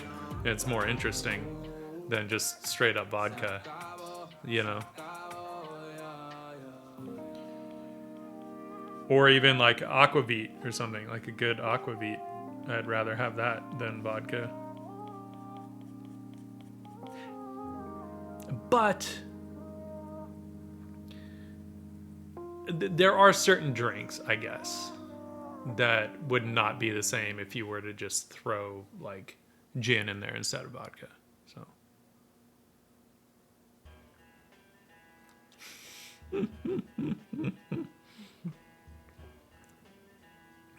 no, I did. I actually, even when you sent it to me, Joey, I actually read the first arc. The what was it? The Cum Sprite. I read the first arc, and then I was gonna read it the next morning. I ended up waking up late, and I had to jump right into like work stuff. It's like, man. But I have it saved. Like I saved a link for where I left off on it. So I'm getting there. Oh yeah. No Jack for me. I never got sick on it, but I just can't do it. Yeah, Maddie, that was like, I didn't chug, but I ended up having the full bottle of Sky vodka myself. And I was about 17. And probably said some very unimpressive things to a girl that I was trying to impress.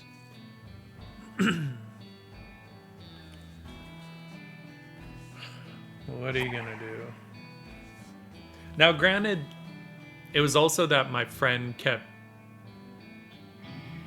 handing me drinks. Like he would grab, like, granted, I was walking around with this bottle of Sky vodka. He would grab it and he'd make a drink for me and bring it back. But he was also getting super drunk as the night went. So the screwdriver turned in, you know, from orange juice and vodka to orange juice concentrate and vodka. Like, there was no water. He didn't make the orange juice. He was just mixing the concentrate with vodka. And of course, I was getting more and more hammered. And then he handed me one, and I basically just pounded the whole thing. And I think it was about 5 minutes later, I was like, what the hell was that? Like, he's like, it was a screwdriver, man. I'm like, okay, did you do orange juice or orange juice concentrate? He's like, what's the difference? I'm like, it was disgusting. That's the difference. Oh, yeah, I was up all night throwing up, and I was drunk through the next morning, sobered up by like late afternoon, and my hangover kicked in when I was going to bed again the next day. It was not fun. Like, it was a gnarly fucking headache. Never again. There's a reason I do not enjoy being drunk anymore. I love cocktails. I love spirits. I hate being drunk, so I do not drink to that point. Drink responsibly, my friends. Oh, it's the worst. And I've done that. Luckily, I, got through most of that in my early 20s.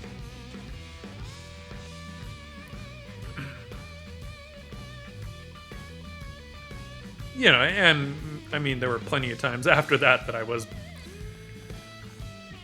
very, very drunk. But I don't do that anymore. No issues with being tipsy, getting tipsy, but it's something where I want to be sober by the time I go to bed. That's what it comes down to. Because, come on, the other worst feeling is when you lay down to go to sleep, you close your eyes and the bed is spinning. It's the worst. Now, granted, what does help, for real, is if you put one foot on the floor when you go to bed, because it sounds weird, but there's a scientific reason for this, I promise. Don Lee, thanks for the raid. Thanks for hanging out. I appreciate that.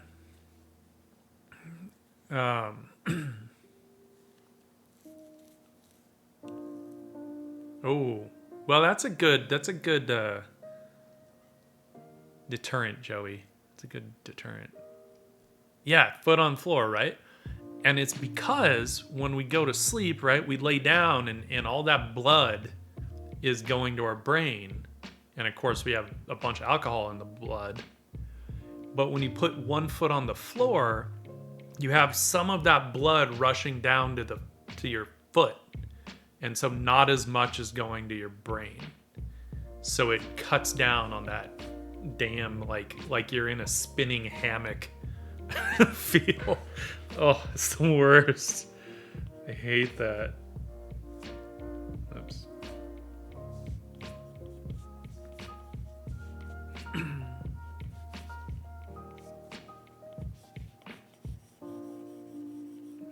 So I'm kind of sneaking up on like how dark I want some of these shadows to be. Now I know that I want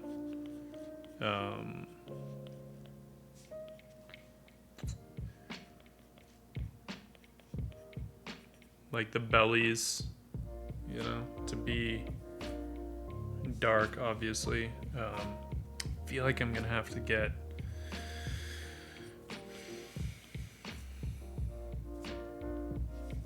what we might do?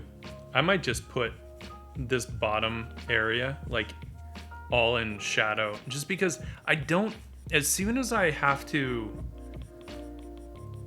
indicate like the rest of the figure down there, it starts to get too close to being like showing a ground plane, and I don't want that to be clear at all. I don't want it to feel too much like it's sitting in a very real space. I want it to be somewhere in between, like, to have some room for imagination.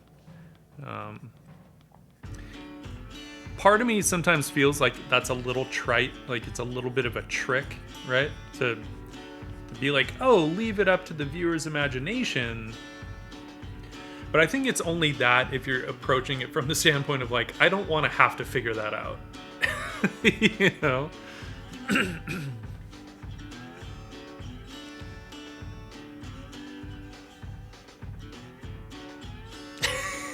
Shadowhawk, that's awesome.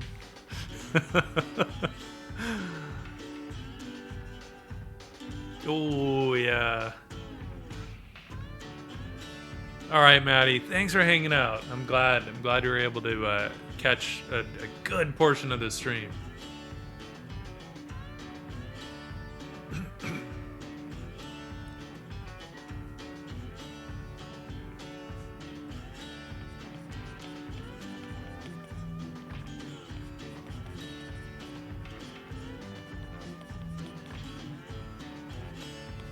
So at a certain point, I am gonna paint on top of the lines, right? Because right now we have lines creating separation, and I'm not gonna want separation everywhere, right? So that's, for now, it's enough. I can squint at it and see what the shadows are doing design-wise, and the lines disappear. So I will probably paint on top of them at some point. I mean, who knows? I don't have to. Right? I can always leave them for our purposes here, but we'll see. We'll see.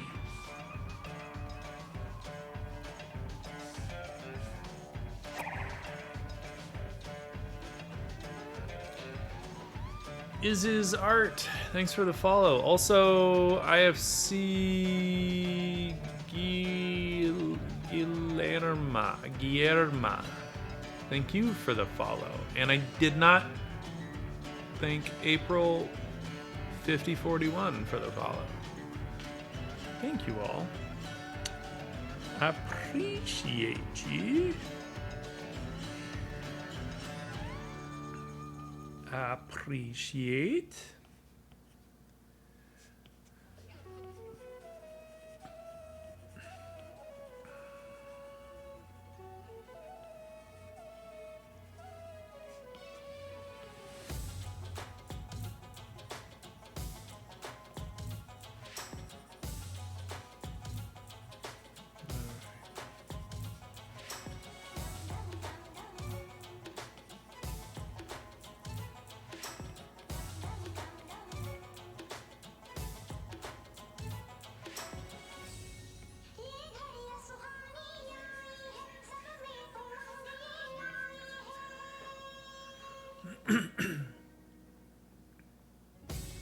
Could be kind of fun, actually, to have... We have the left side of the piece overall be, like, darker. You know? Almost like they're kind of emerging from some kind of shadow.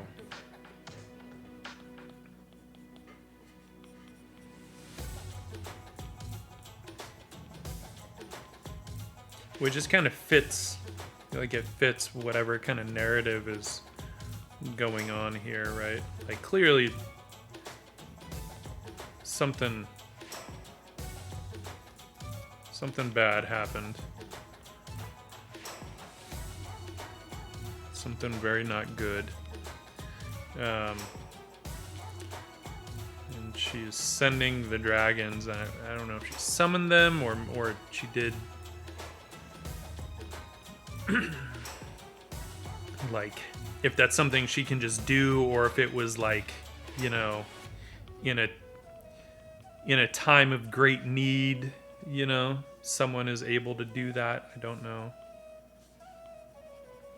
Oh man, I can't wait for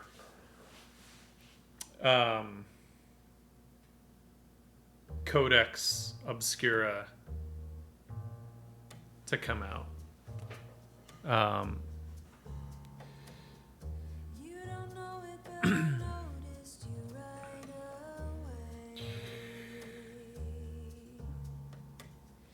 No one wants to become famous. Not like that.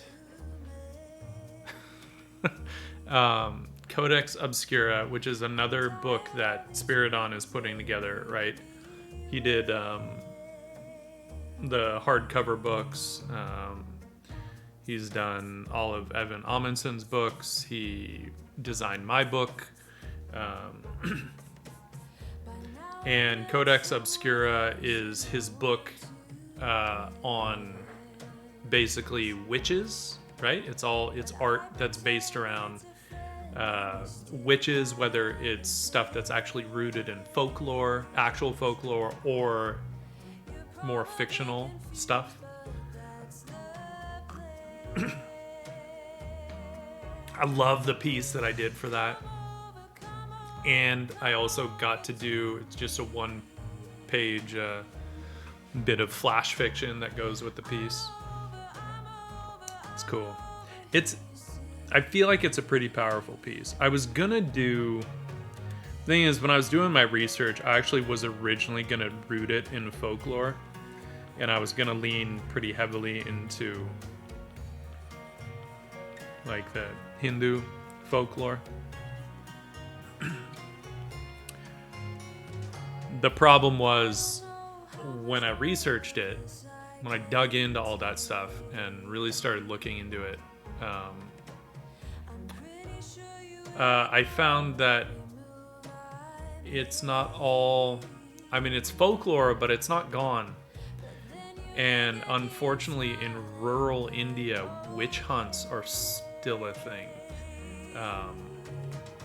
I mean, literally still going on, you know, where ignorant villagers will think, you know, because someone has skills with one thing or another, whether it's herbs or who knows what, they'll freak out and think they're a witch, and like entire, you know, like the entire female side of a family at times have been killed. And we're talking like 2018, 2019. Like, this shit is still going on. And so I didn't feel right pulling from Hindu folklore when that stuff was actually still happening. You know, I couldn't just then be like, oh, I'm just gonna make this cool picture, you know, of an Indian witch, and like I couldn't do that. So I ended up having to, I just made up a story that was not rooted in any kind of folklore. But I would say it turned out pretty cool. Turned out pretty cool. All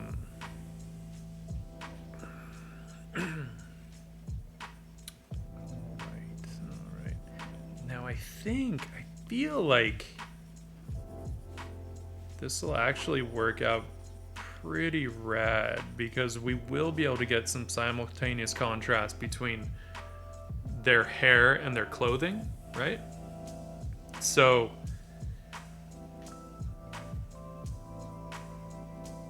I don't know that I would go more saturated on their clothing than what I have. I think for their skin, I would actually do more. Fuck. I don't know.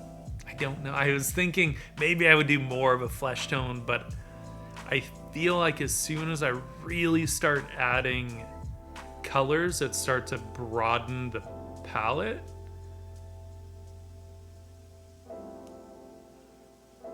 it changes it'll just change it too much.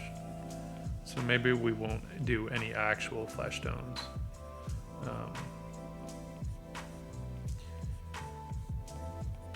Because, you know, I have to remember that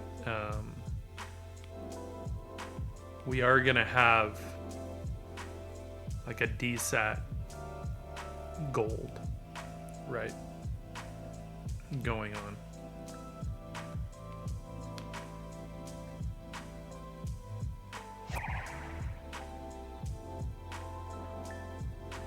Thank you, Shadowwalk. I appreciate that.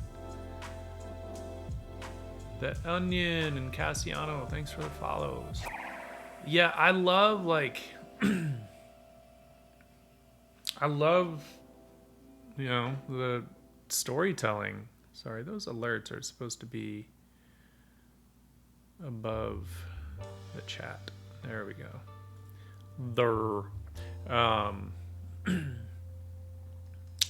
Actually, the alerts should be all the way at the top.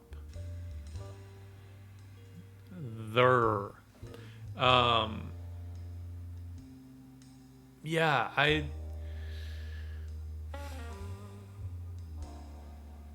I really want to write a book, a novel, right? Obviously, it's a huge undertaking, right? But aside from that, I love narrative art. I love art that sparks something in the imagination of the viewer, and I always strive for something that feels like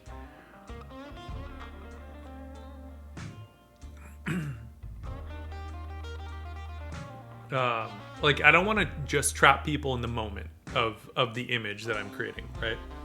I always want it to feel like when people look at it, they automatically imagine what might have happened before and what might happen after, right? And it doesn't matter if it's exactly what I'm thinking. Like I've let that go. I've set it free. Right, and that was something one of my when I'd taken a short story writing class. That was something that the teacher would talk about. That it's like you can't control exactly how people imagine anything, right? When you're writing, this is specifically toward writing, but I think it applies to art as well, right? Unless you do narrative or sequential art, right? If you do storyboards or comics, sure, you can choose what happens before and what happens after. But in a single still image, you don't have control over exactly what people are going to imagine on either end, whatever's bookending that image. But to me, what creates an epic image, which makes it a bit more timeless than trapping people in a single moment, is that open-endedness of what might have happened before and after, right? And that, to me, makes it a bit more timeless, and is kind of the reason that a lot of classical artists and stuff they didn't paint people with like a full-on smile, right? You had the Mona Lisa smile, which is a very subtle smile, right? But as soon as you try and paint a full smile, it becomes a very instantaneous thing, because a full smile is not something that you can hold genuinely for a long time. So they tended to paint very neutral expressions, simply because, one, they were painting people from life, and, you know, damn if the royalty was going to try and hold a smile for hours and hours and hours. There's no way. But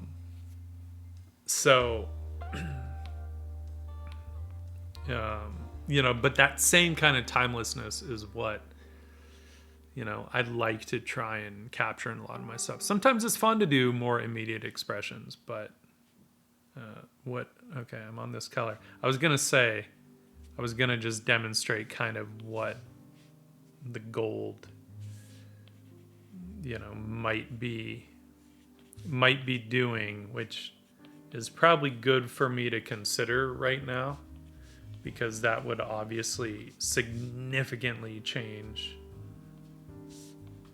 the composition.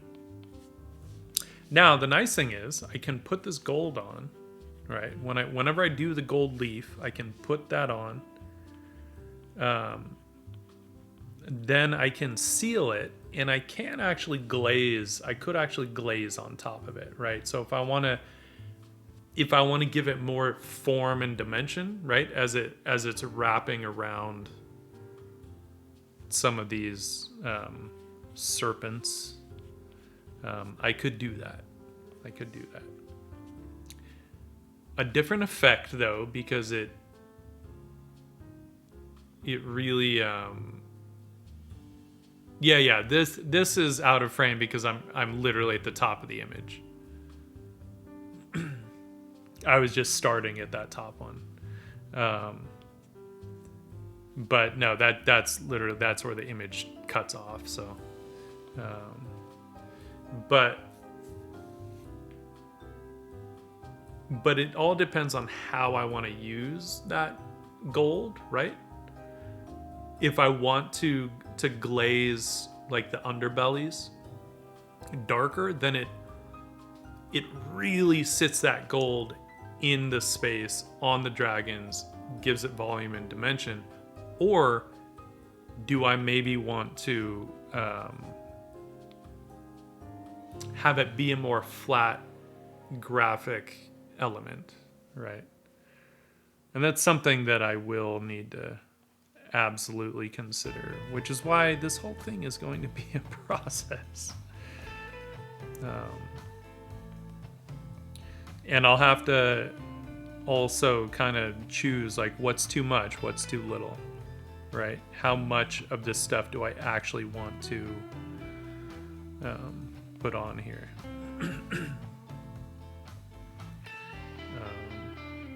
So that will be something. And do all of them have it? Maybe not. That's something I hadn't really thought about. Like, do I want the giant one in the back to have any of the gold? I might not.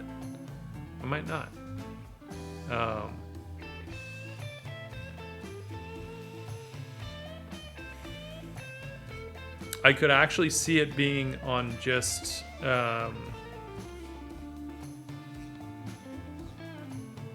like 3 of them, to be honest.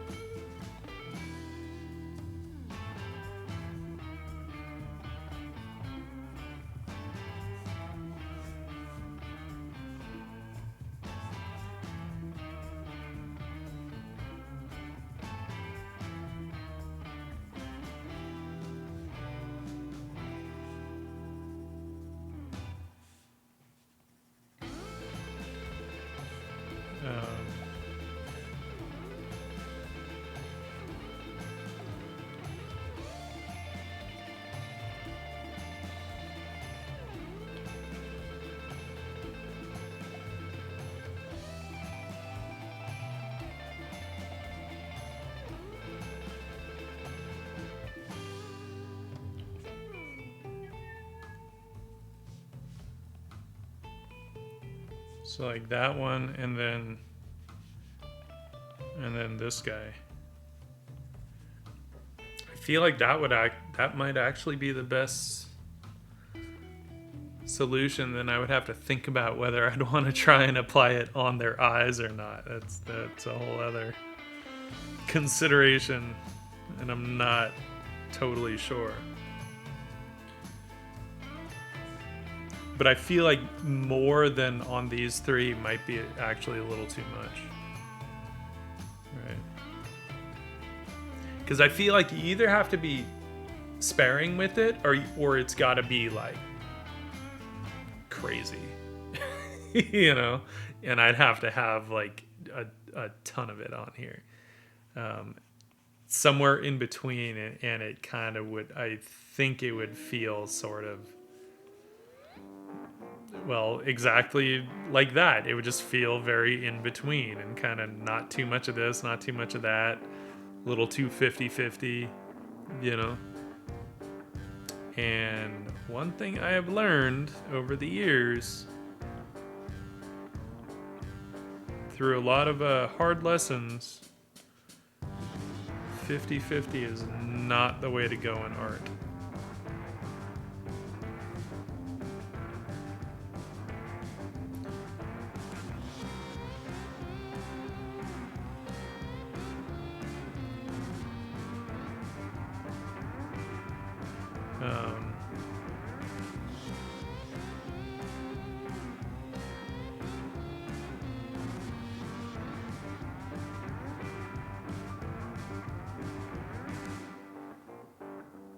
Want it on the horns?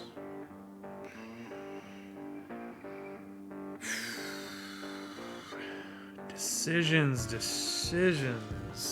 my friends. So many decisions.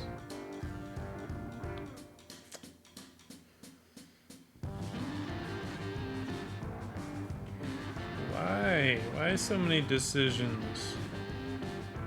Why can't this art stuff just be easy?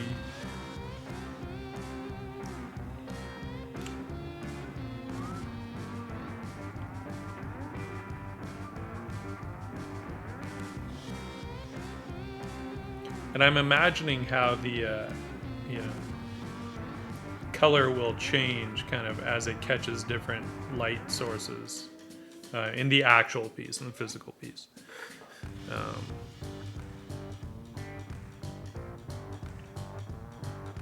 right. Well, this at least gives me an idea. I'm not going to keep this layer on per se, but it gives me an idea of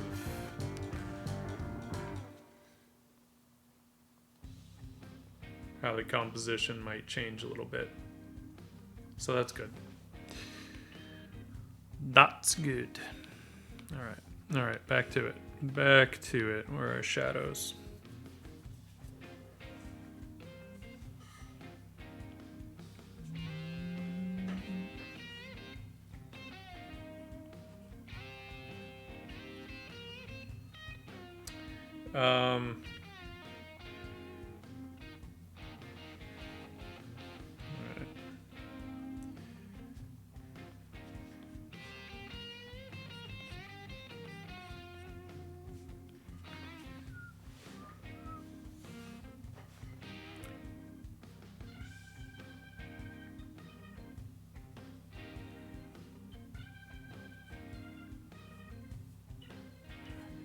Joey, so I'm a little on the fence about whether I would want to use two different golds. It's not out of the question. As far as removing it, I don't know. I don't know if I can. I would actually have to look into that. I haven't tried because you have to apply adhesive first. And so I don't know if there's a way to remove the adhesive without removing paint that's underneath.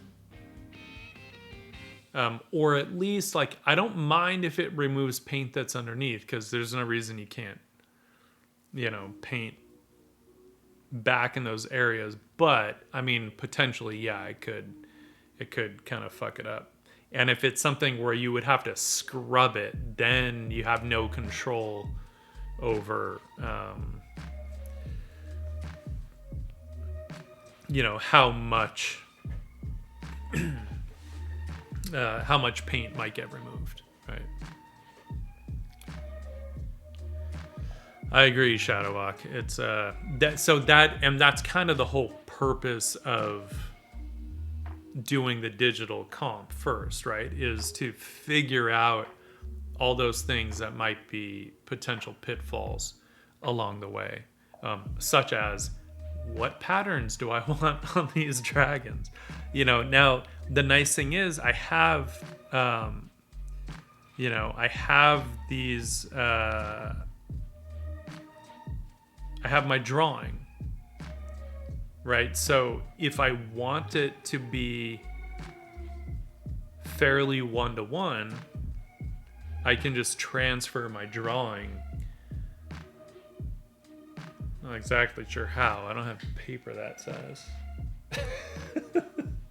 Well, okay, I can project it. I have a little projector, right? I have my trusty little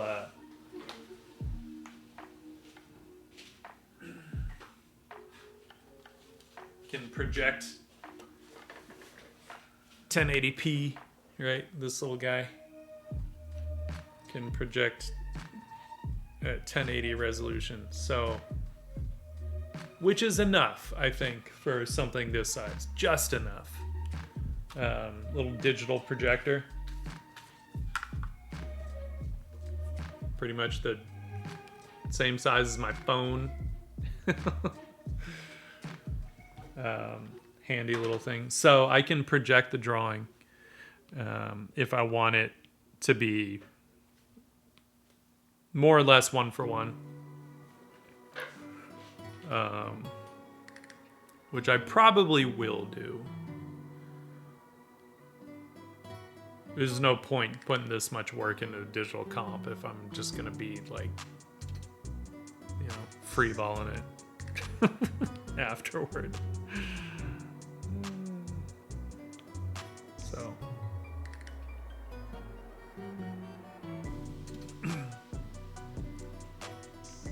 Yeah, I don't think it would clash, especially if I used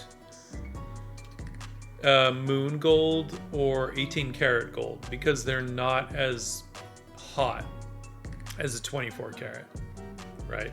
24 karat is like very gold. And so for me, that works in very specific instances. Yeah, Joey, I actually got the projector specifically for, you know, because it's one thing if I work on something that's, let's say, up to what, 19 by 26, let's say, right? 19 by 26 inches. I say that because I could print out two 13 by 19 inch. I can split the image into two 13 by 19 inch pieces, print those out and transfer those. And that's not a problem. But this is 24 by 36. So I'd have to print out like four 13 by 19 inch pieces to be able to transfer the drawing, and it would just be a pain in the ass. And so I got the projector in order to do larger pieces so that I could work out the drawing smaller and then just project it on and, you know, trace off my drawing. So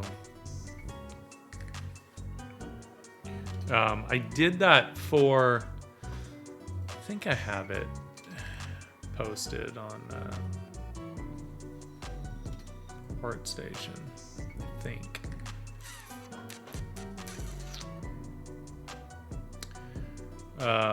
My creative director had commissioned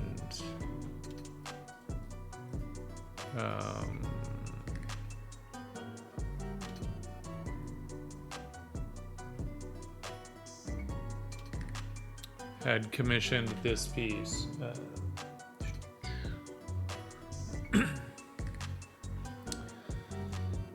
And it was, he wanted it full like movie poster size, so it was 27 by 40. And I'd worked out the initial drawing basically at 11 by 17, and then projected it to do that pencil drawing.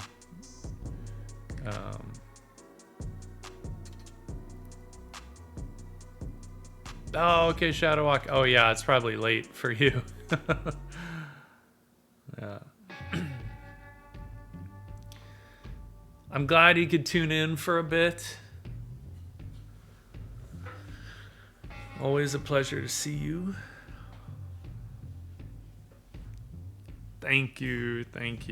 Yeah, I'm it's funny. I actually thought I was gonna get further along tonight, and then as I was working, there were other things I had to think about that I hadn't thought about, and then I realized, like, oh, okay, not gonna get as far as I thought, but that's okay, right? I'm done rushing through pieces. That's what work is for.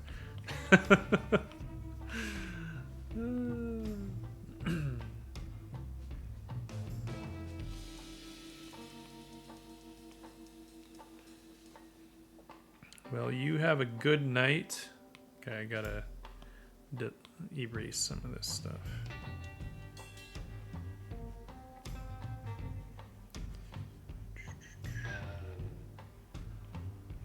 get for not paying attention.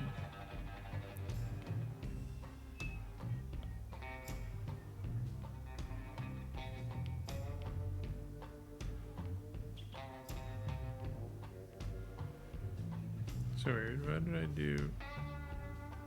Oh, it's a paint on top? Is that why I did that? Huh. Okay. That's fine. That works. Yo! Hello, Mood Key Official. How's it going? Jesus Christ. That's no ordinary rabbit.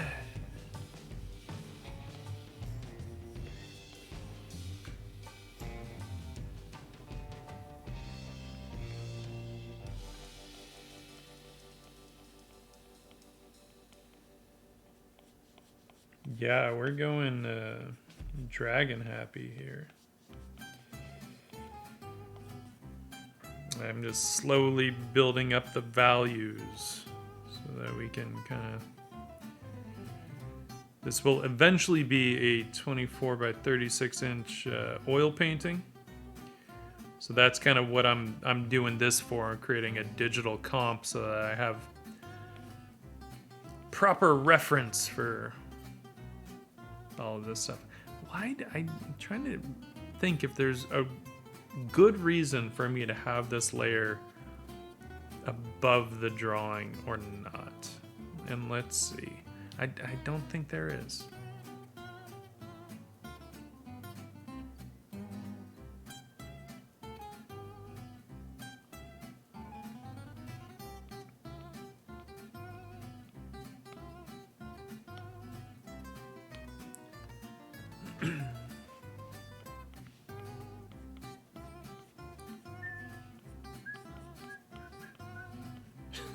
This is very jaunty music for this scene, but oh well. What are you gonna do? Lighten the mood a little bit.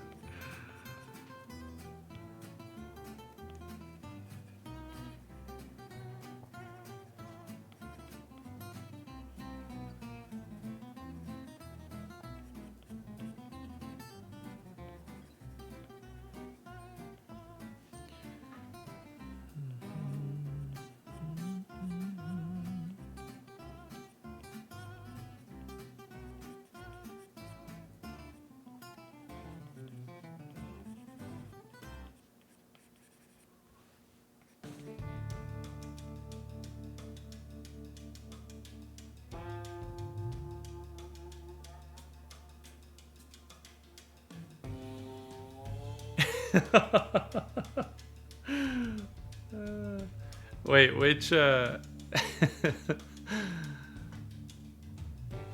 those. They're not all. Well, that one at the top, I'm assuming it's that. Wait, which way did you click? Left or right? Because if you clicked left, that one at the top sold. You clicked right. Okay. You clicked right. The one at the top is available still in my store. Though here it's cropped square. I'm not sure why. The others, well, the next one down I've not put up for sale yet, though I'm not opposed to it. The one down from that was a Valentine's Day drawing for Tiny Girlfriend, so not for sale.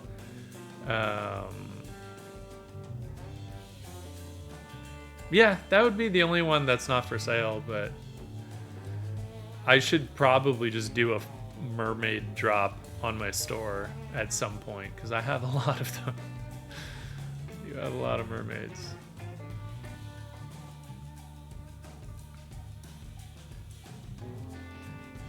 I'd have to look through everything and gather them up. Some of them have actually sold, though, over the years. I'd have to look through and see what I actually have available.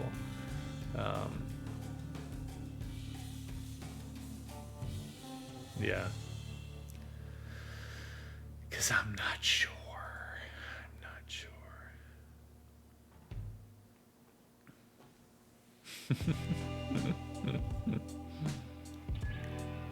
Sorry, Joey. I'm not trying to, like, take all your money or anything.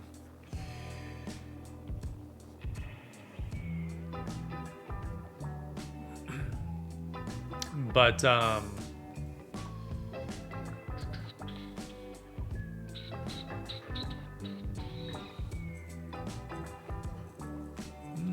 where's my keyboard at? Here's my keyboard. Here's my keyboard.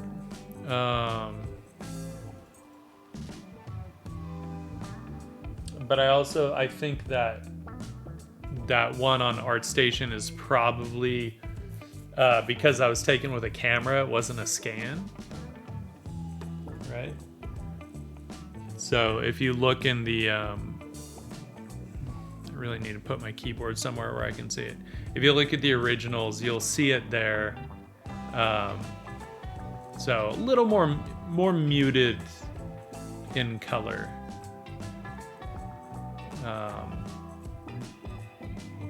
But also has a bit more detail in it, I think, that you can see.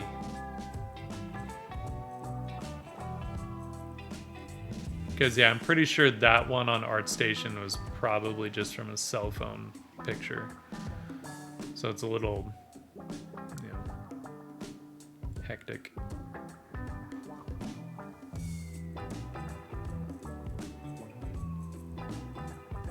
Wait, really? Is that going to Norway? Is that the one? Right?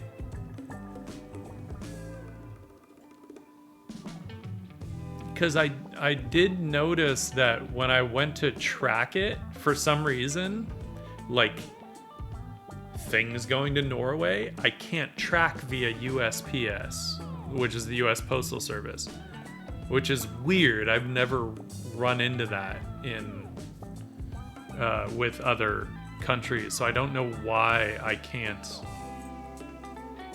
track it.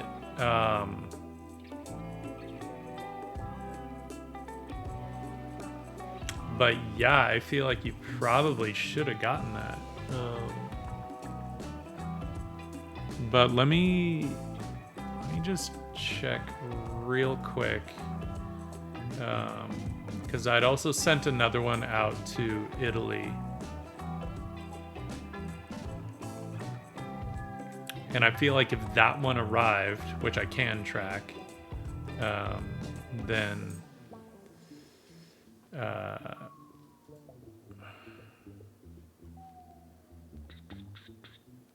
yeah, that one says it was delivered.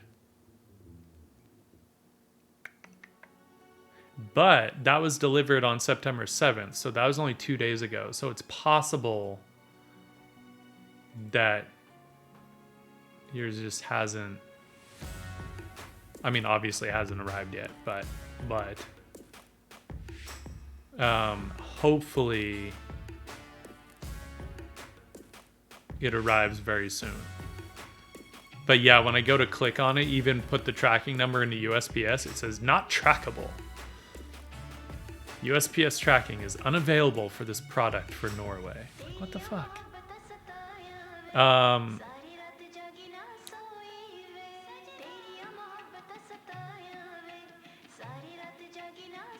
Yeah, so now I'm hoping, because I did not... I put the value of it low enough that there should not be a VAT on top of it, because I've run into that in the past.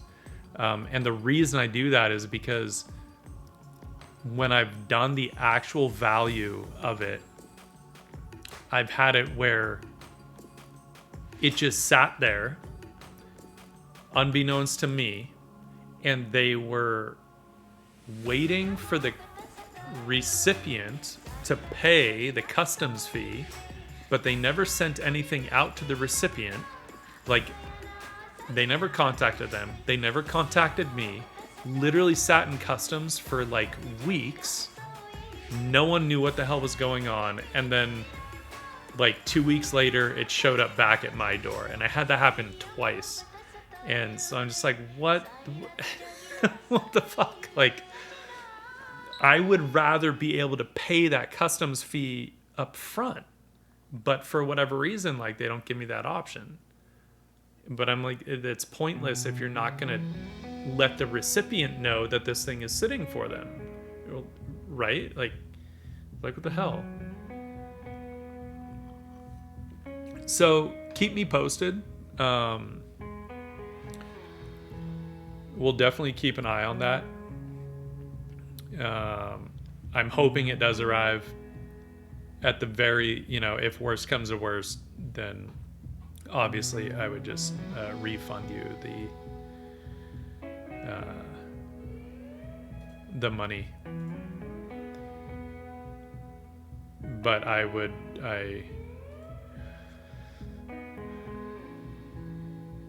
hate to lose the piece in the mail, because that's happened before too.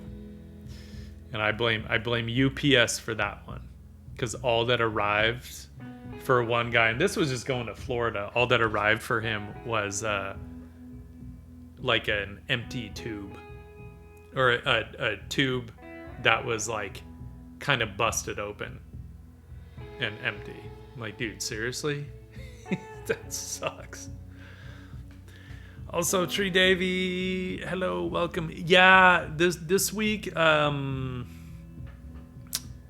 it just worked better to do a couple of nighttime streams. I haven't been sleeping that great, and so getting up for an 8 a.m. stream wasn't really gonna work. Plus, it was just the timing of things and what we had on the plate for work, and I knew that I would have to kind of make sure things were squared away in the morning for work, like first thing, kind of before everyone gets jamming on stuff. So I was just like, nah, this week, evening streams, which I love the evening streams because I can actually go a bit longer. I don't have to rush through stuff. I wish I could do more evening streams, but they don't always work for me these days. But I don't know. Maybe with how late I've been getting up, I might. The only thing is, if I did normally, so this week I did Tuesday and then tonight, Thursday. Normally Tuesdays I do like a Zoom meeting with my family, right? Because otherwise, like, it's just, we just want to make sure we stay in touch and stuff. And so we do that on Tuesday nights usually. But this week, my mom had to kind of postpone it. So it just worked out that I could do a Tuesday stream. Otherwise, normally, if I did nights, I would have to stream on one of the same nights as Autumn, and obviously if I have to, I have to. I used to stream on Monday nights, but I also found that for me, that Monday night stream, like, I don't know, first thing in the week, like, getting back into work Mondays and all that stuff, like, Monday night streams were just not my favorite. Honestly, I loved doing that Tuesday night stream. Oh, nice. Festival's fun. That's fun.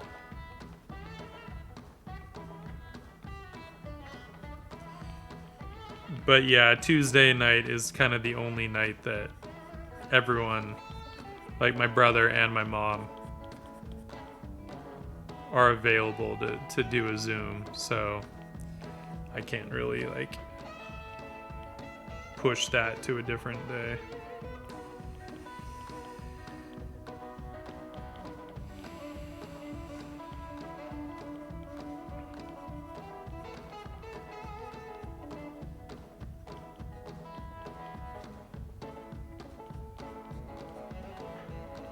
All right, I'm kind of fine, like little by little refining some of the deep, more accent shadows.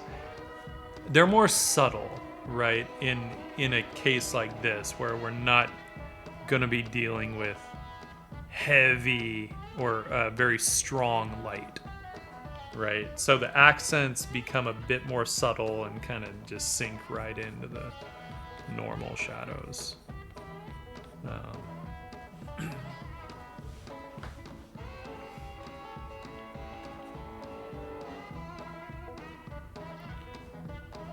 But as we start dealing with smaller and smaller forms, those accent shadows will start to kind of tighten up in certain areas.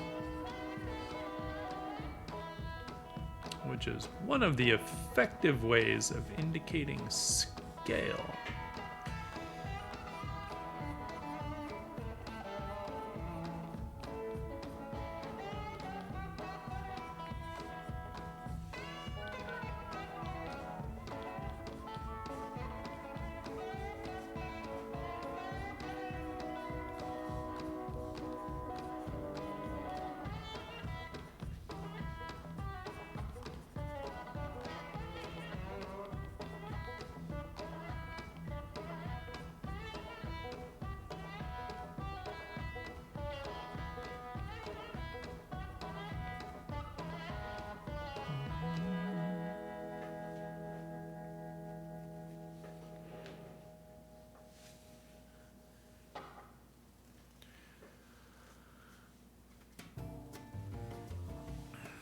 Oh, you have to work a lot.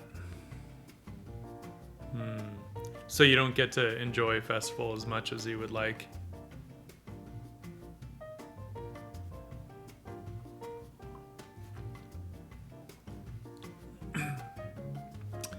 I am using Procreate on the iPad Pro.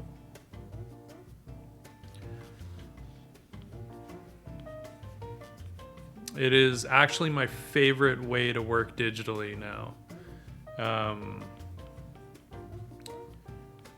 It used to be all Photoshop on the Cintiq, but now I prefer the iPad. Ooh, and the new OS is dropping soon, isn't it? OS 15. When is OS 15 coming out? Have they iOS 15? iOS 15 release date. When are they doing that?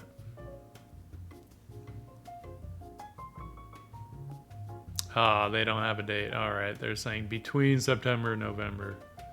Man. Wait, what? In a matter of days. This was 5 days ago. iOS 15 is due to go live in a matter of days rather than... But I also think that they're going to be releasing it for the iPhone first?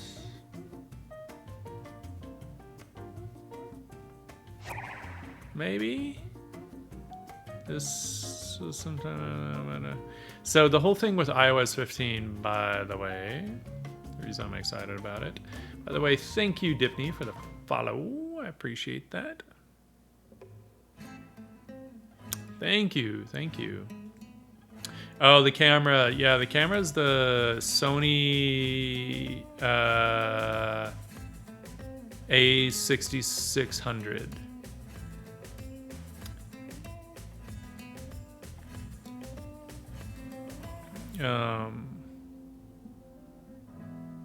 Cosmonaut, actually a mix.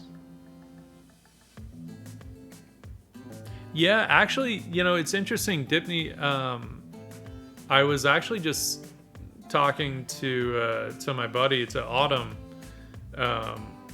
saying that if I got a tablet or a screen tablet for home again, I'd probably go with the Huion, especially the new ones, the new the Pro 4K that they have, because I would need a 4K display.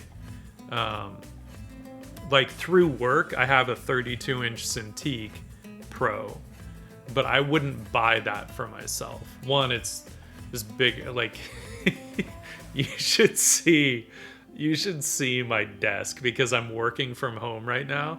So I have my personal computer and my work computer and my work Cintiq.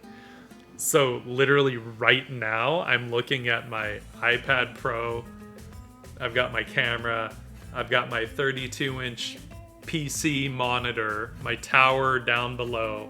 I have my work iMac Pro, my work 32-inch Cintiq Pro, and then my 55-inch TV. It's just like it's like a command center that is a little insane. But no, so if I ever like downsized, took my work stuff back to work, though right now working from home, I'm fine with that.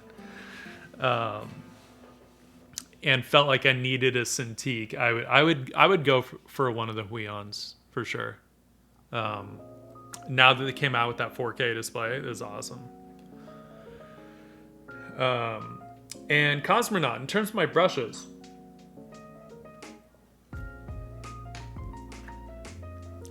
cherry garnish. So I have a mix. The current brush I'm painting with is my own. It actually, let me look real quick. Yeah, this one actually created in Procreate to kind of mimic some of my Photoshop brushes. And this particular one, you can see I have the wet, right? So this is a DL calligraphic paint wet. So it has the wet color mixing on it. Then I have the color, and this has color dynamics as well as wet mixing. So it'll do wet into wet, but it'll slightly shift the color with each brush mark. And then I have one that's just straight up like dry, is not going to do any blending on the canvas. It's not going to have any color dynamics. So a lot of these I've made myself. Some of them are not. Some of them are, Max U. That's Max Ulechny. He makes amazing brush packs for Procreate. Where are they? So like the Gouache Max pack here, you can get these from his Gumroad, right? If you let's look real quick. Max Ulechny Gumroad. And I will happily plug his stuff. He makes amazing brush packs for Procreate.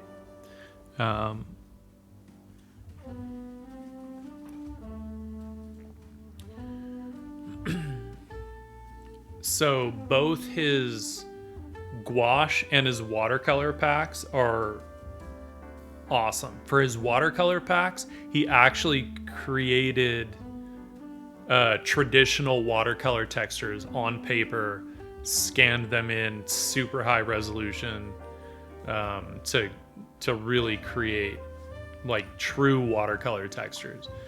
Fantastic pack. And then the other one that I love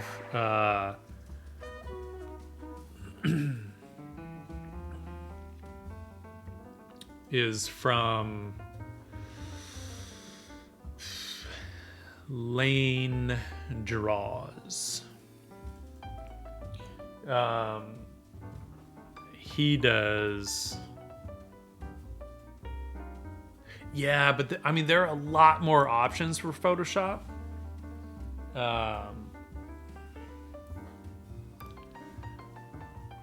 Yeah, so Lane draws his charcoal master pack. I love, so in my fave brushes, I have the Orbic up at the top here, right? Orbic.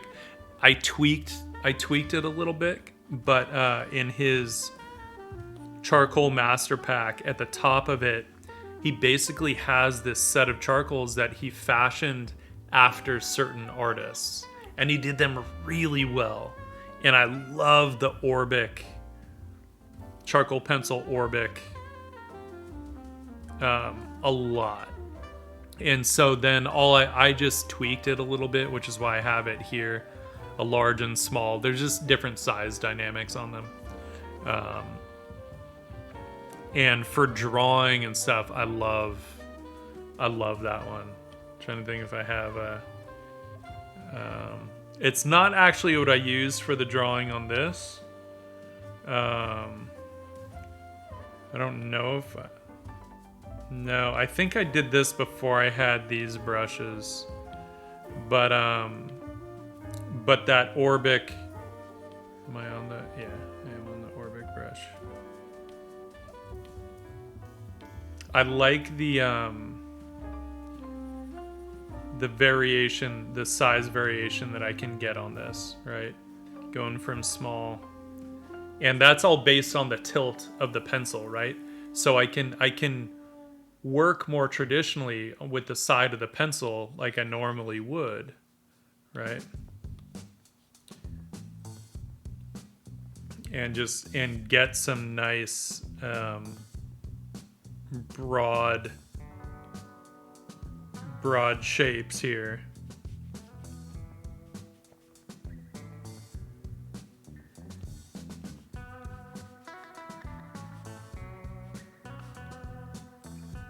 Kind of work like I would in charcoal or Prismacolor pencil, right? Because I always start with the broad side of the pencil.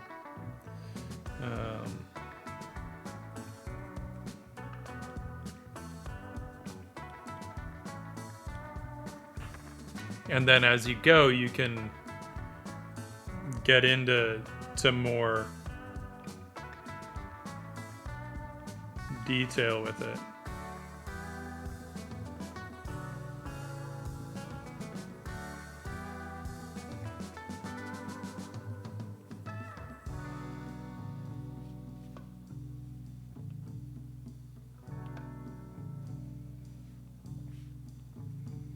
And granted, you can do that with pretty much any of his charcoals. I just liked particularly the texture of this one. And, and it was just a personal preference. It wasn't anything like, there was no like technical reason. It was just, for a while, I actually loved the Elvgren, because I'm a fan of Elvgren's work. So I did like the Elvgren, but then for certain things there was too much texture. Because you can see like this one has a lot more texture on it than the Orbic does. Which in some ways, like, I mean, that can be cool, but also didn't have as much size variation, I don't think. Though I should check and see what his original Orbic was, because I'm so used to mine now. Mine has more size variation on it, so. Before I go giving any misinformation, right?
But yeah, I would always say, like, don't be afraid to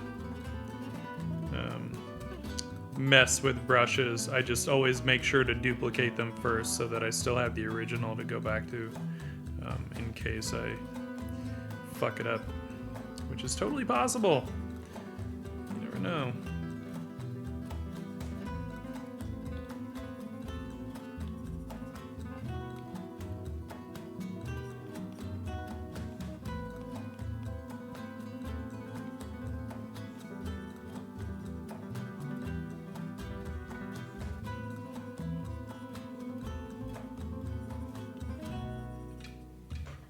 Whee! Okay, charcoal eye.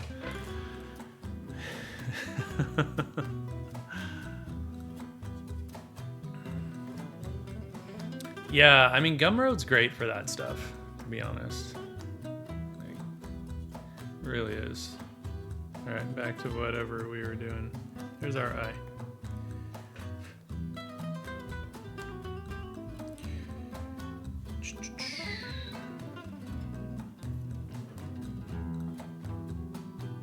Oh, sad day when Manhattan is empty.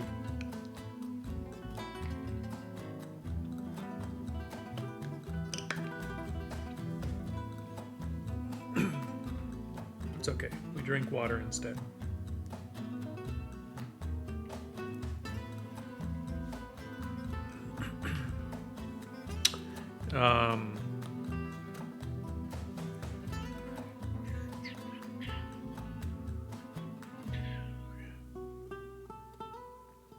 So the nice thing with this, though it is something you have to be careful of,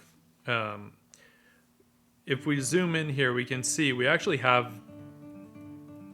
quite a bit of space before we get to that true black that we're seeing in the lines, right? But if I think about this as an oil painting, I'm never going to go to true black. So it's not like I want to, like, I'm not going to push into that, which is probably why I had actually started painting on top of the lines. When I think about it. Although I'm not on top of those lines in the front. I'm only on top of the ones in the back. All right. We can do this. I don't know what to put, so this as.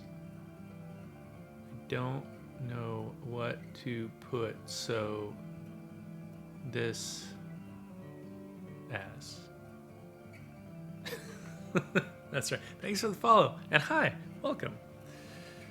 We're painting dragons here. In fits and starts, we're working on it. And I'm just realizing the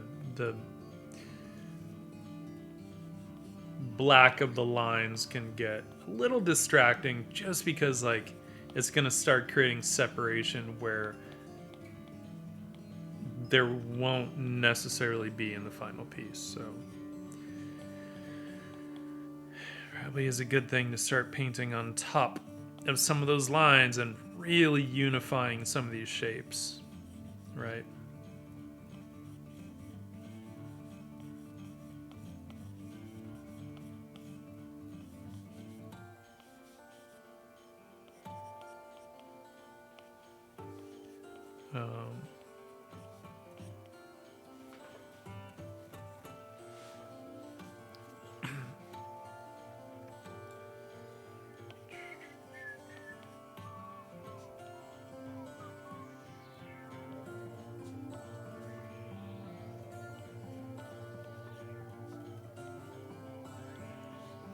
And so, you know, just thinking about where this will go, since this is a digital comp for what will be a physical oil painting.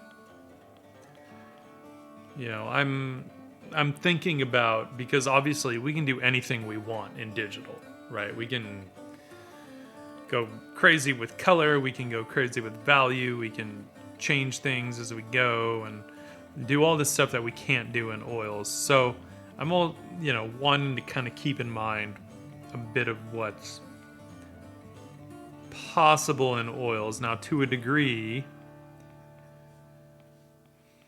almost anything is, in a way, right? Short of having things actually glow. But you can paint the illusion of that, right? If you want to get into that kind of rendering and stuff. Not what we will be doing here. But keeping in mind kind of what the physical piece might end up looking like, knowing the kind of effects and limitations of the physical media, the gold leaf, for instance.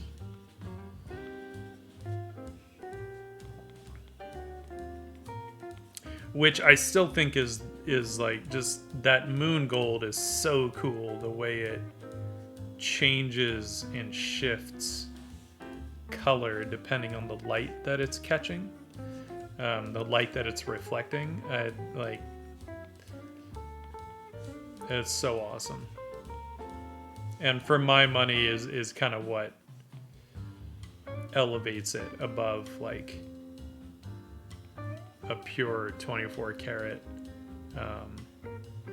Again, in certain instances, right? Because like for if you're putting 24 karat gold leaf with a straight up ink drawing, I actually think it looks really cool, really good. I love the moon gold, but the pop of that 24 karat against the black is just really fucking rad. So there's that.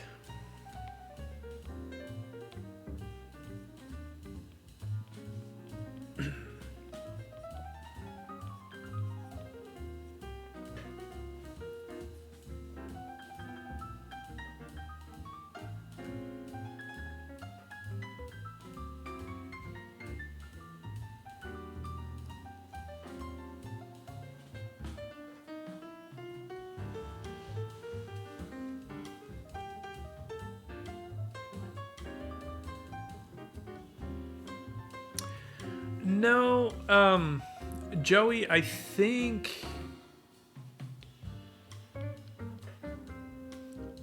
like this stuff would be, right, this stuff here would be moon gold. Maybe the eyes would be the full 24 karat.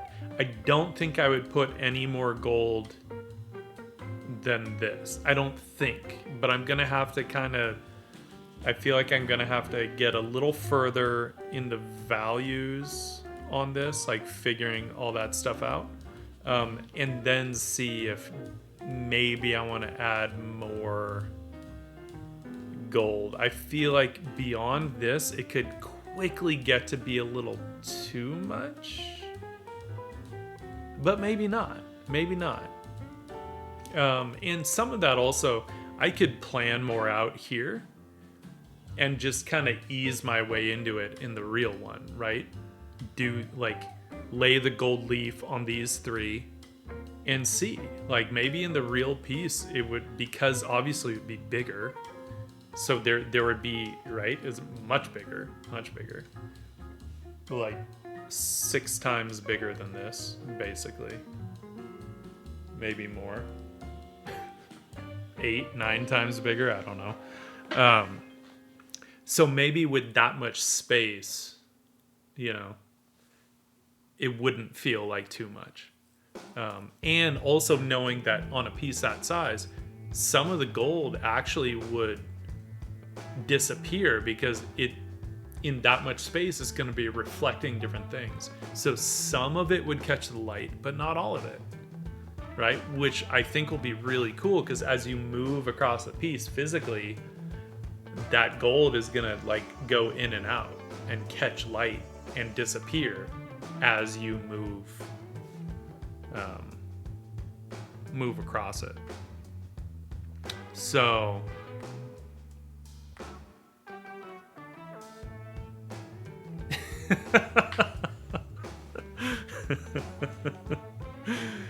well, okay, if you have this full screen on like a 32-inch TV or something, then it's like maybe twice that size. I'm working on an iPad Pro at 12.9 inch, so it's much, much smaller than what the actual piece is going to be.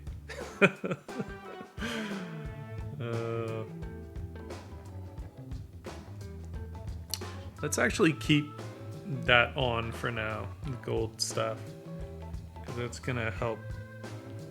That is going to help me.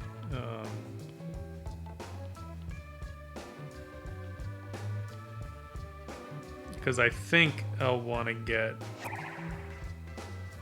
some lights and stuff in here.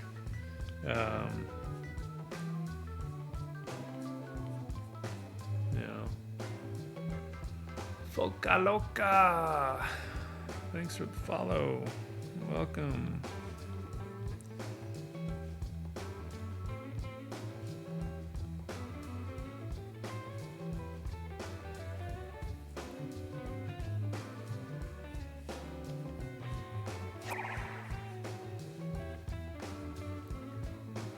Who dat?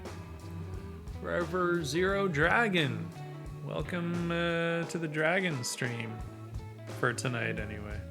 We don't always paint dragons, but for tonight, here there be dragons.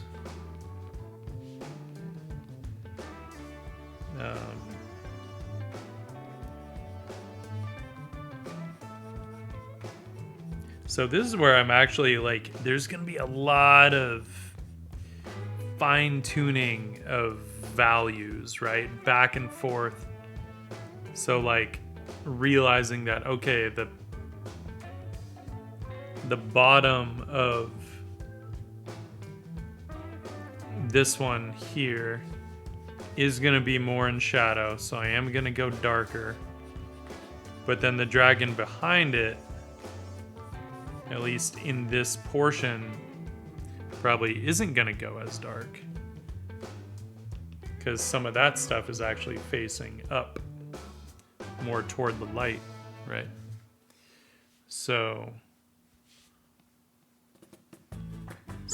you know, this is where that kind of fine-tuning and a bit of the patience and an eye for subtlety is going to come in, where we're going to be able to start chiseling out some different silhouettes and stuff in different areas, which is going to be very crucial for the end read on this, because like we've got all kinds of crazy spikes and spines and who knows what going on, so you know, we gotta keep all that shit straight somehow. Companion Jenny, hello and welcome. Gotta keep that shit straight.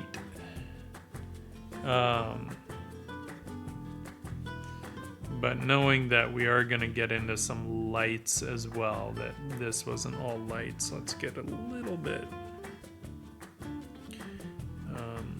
And I feel like what we can probably do at a certain point is then focus on the women as far as detail and rendering goes, and then work our way out from there. And they can probably get looser as we get toward the edges. We don't need to detail out every single thing, right? We'll see. I'm probably gonna call it fairly soon. I don't actually have to get up super early in the morning, but I don't want to stay up like crazy late. Ruin my whole schedule. It's already 10:23 here.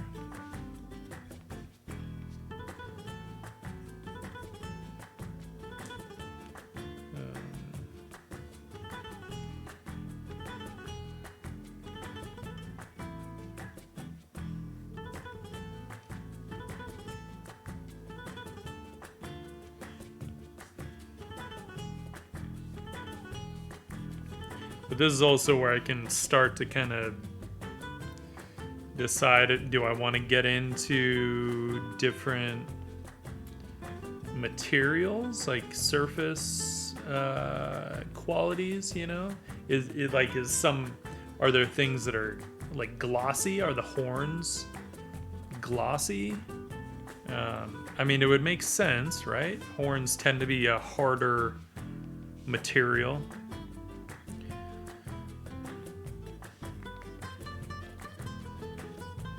In mammals, that usually means some kind of a keratin material, right? Basically just really hard hair. Or nails, like fingernails or thumbnails, but harder, denser, tougher, right?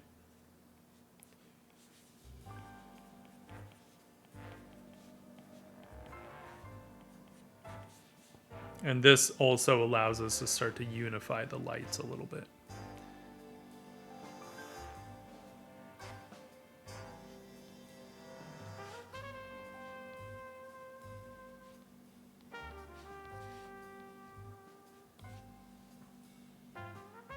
All right, maybe we won't keep that on for now because it's distracting me in a not good way.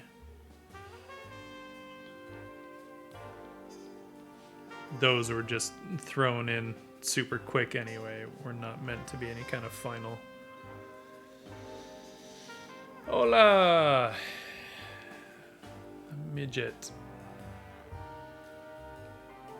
2:24 a.m. Why are you awake?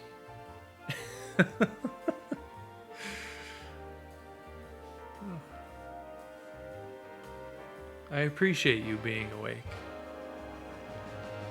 I will hopefully be fast asleep at 2:24 a.m.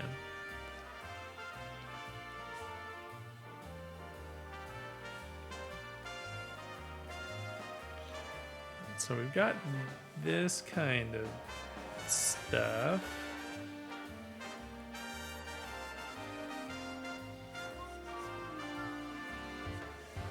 And of course, as we do this, we gotta like, oh, there's the back of them.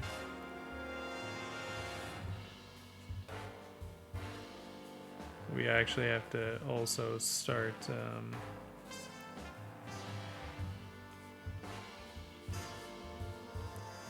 thinking about what all these forms are doing, right?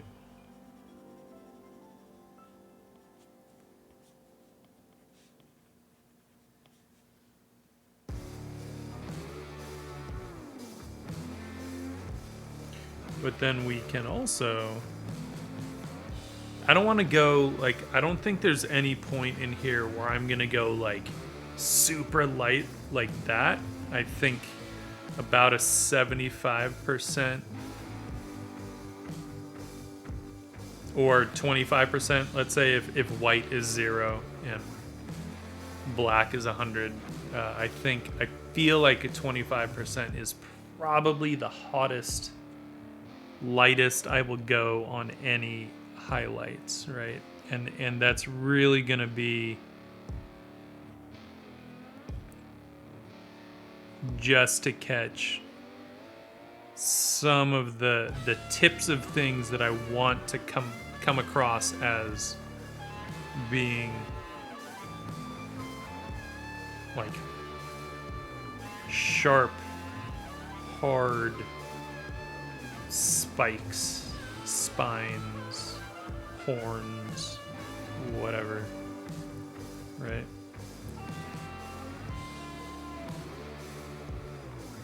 It doesn't take much, as you can see. It really doesn't take much.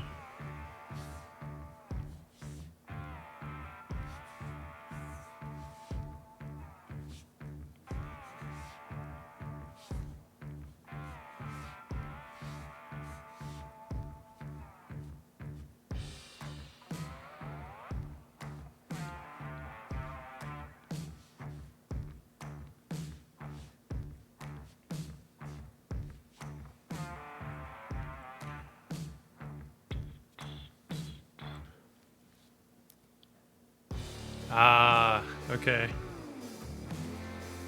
You're probably also more of a night owl than I am. I mean, the thing is, I work, I have a day job. I mean, I do art for my day job, though these days I feel like I'm doing a lot of admin stuff and less art. Not sure how I feel about that.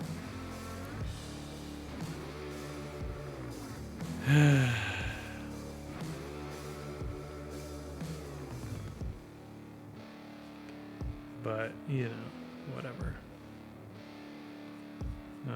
But point is, I have to actually be awake and functional in normal work hours, so I can't go crazy with staying up till all odd hours of the night.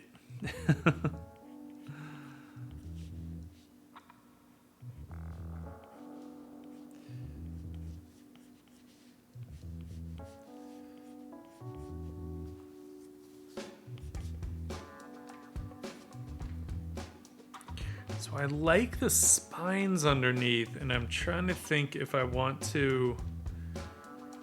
Yeah, I think we're gonna just grab a more subtle color here. Because if we're gonna kind of black out his underbelly, then I think maybe we'll do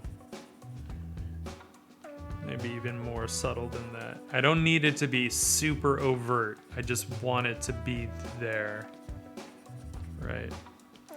And this is where that subtle value control starts to come into play. Is when we want to fine tune these things. And you can't rush it. Right? We just have to kind of be aware that I think I was on this upper layer. Damn it. I wanted to be on the upper layer. Many layers. Whatever. Anyway. We have to just kind of recognize that back and forth is part of the process. And that's what it takes sometimes to create a stronger composition, is you just have to kind of be okay with okay, look, I'm gonna have to kind of push and pull here and figure this part out, and then when I figure this part out, something else might not work as well, so I'm gonna have to be okay with changing that, right? And that's okay. We don't have to get all this stuff the first time, on the first go around, right?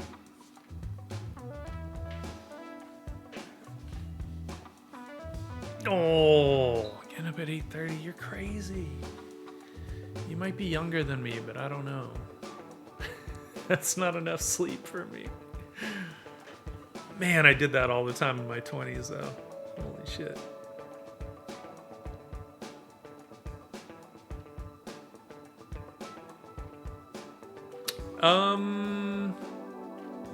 I'm working on the iPad Pro currently. And I prefer it over the Cintiq.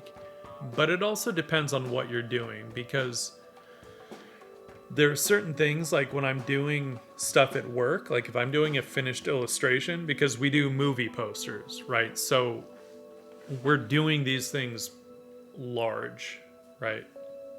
And a lot of the files that I'm working on at work are going to be 14,000 pixels tall, right? At 300 DPI. So an iPad can't handle that right now. We'll see. Maybe once iOS 15 drops and they release more RAM for the top end iPad Pro model, it might be able to handle that, but I don't know. So currently, for a lot of things, I still have to use Photoshop, and I have to use the Wacom Cintiq Pro, the 32-inch Cintiq Pro. But I prefer the iPad Pro, even though obviously it's way smaller. But I like Procreate a lot more than Photoshop for painting.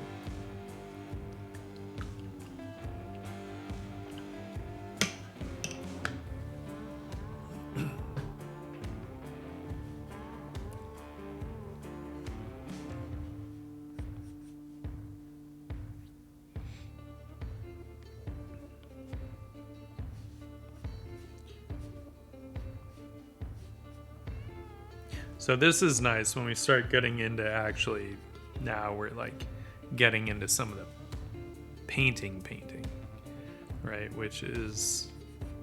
That's a lot of fun. Because I feel some things I just feel are easier to kind of push and pull shapes once you get into actually painting.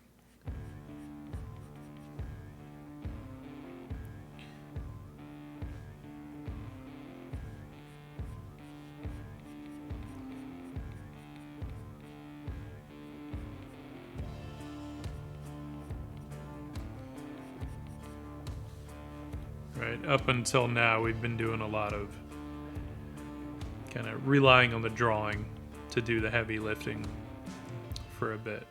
But now I think we can kind of get into more of the actual painting and form. So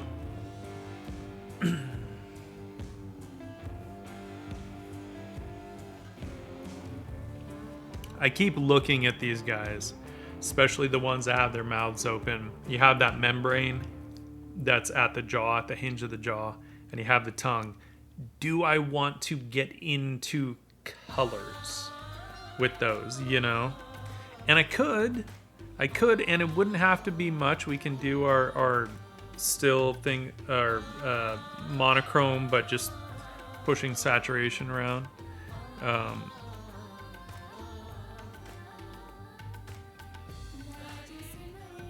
Right? The only thing is, once we start doing that again, it starts to turn them into like gray dragons, which I'm kind of okay with. I'm not opposed to that. I just am not sure if that's what I want. It's the only reason I haven't just like full on gone for that yet. But I don't mind that subtle color. That's kind of cool. Yeah, maybe I might be sold. That's simple. I'm sold on it. Cool, easy peasy. How do you handle a sense of size? Yeah, Joey the Saint. That is a tough one.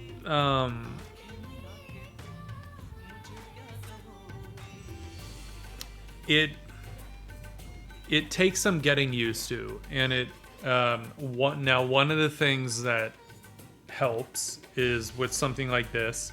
I have my drawing guide here, right? If I zoom in, see those little, can you even see those little squares? Let's see if we can turn that up. Opacity. We don't have to turn it up that much, I don't think. So, you can see those squares, right? Now, at the scale that I have this at, each of these squares is a 2-inch square, right? So if you have, let's say, a ruler handy, you can just pinch. Oh, well, look at that. Nailed it. Didn't even have to change it. Those are exactly 2 inches. Sweet. So this is now on my iPad actual size, right? And so that gives me a sense of what the scale of the detail is, you know.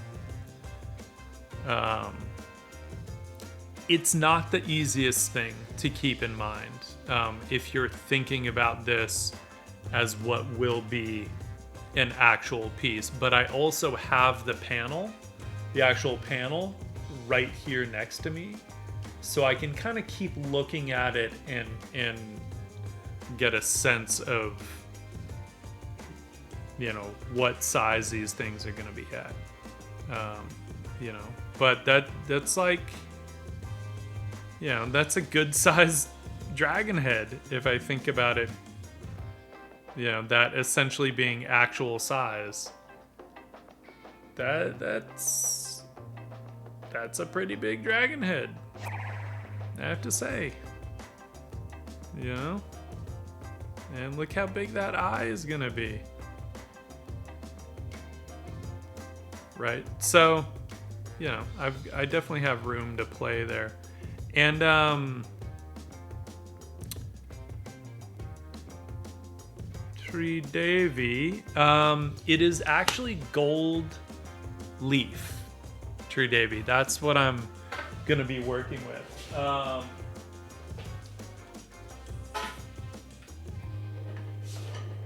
So it comes in, you know, in these packets, and it's basically a 3 1/8 inch square of gold. It is real gold. This is 21 karat gold. They call it moon gold, and I'm pretty sure it's basically mixed with silver. It's 24 karat gold mixed with silver down to 21 karat. So it has it's a cooler color, a slightly more silver color than what 24 karat gold would have.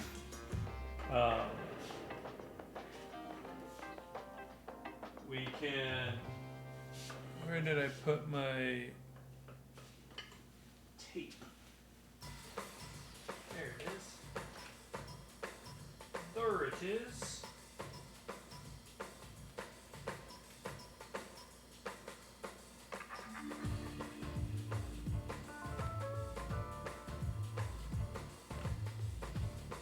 My sensor tape.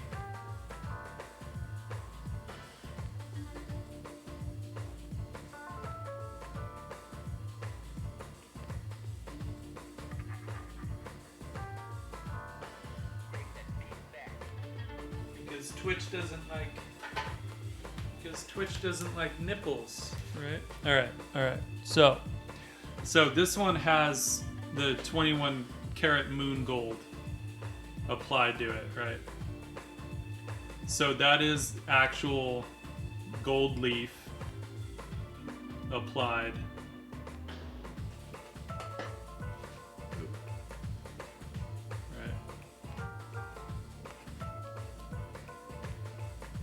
See if I can straighten this out for you. And that's kind of the, you know, the effect that it has, and you can, man, it is hard for me to keep that straight. Huh?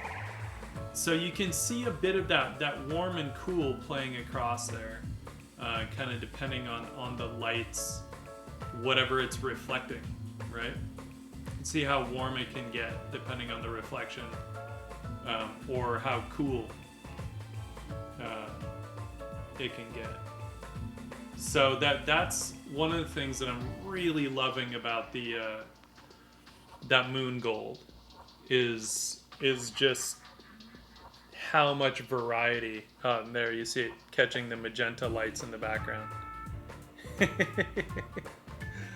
You know, but it's fun because it never goes like totally silver, and it never goes like super hot gold, right? I'm seeing if we can catch any of the little details, because I put the little studs on his armor are all like have the gold leaf. It's hard to catch those little details in this right now, but it is done. I just need to now apply the seal on the gold, and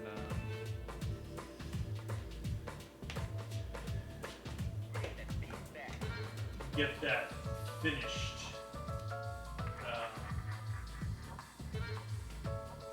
As opposed to this one, which is pure silver, right? And you can see the difference there, how much cooler that pure silver is. You know, now it does get reflective, and it will reflect, right? You'll still get those magenta lights reflecting.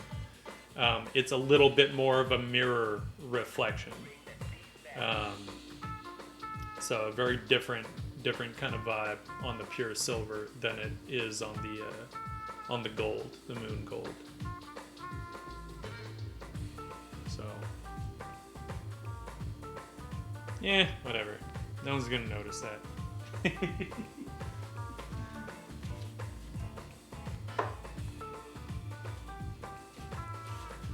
I will only bend over so far for Twitch, damn it.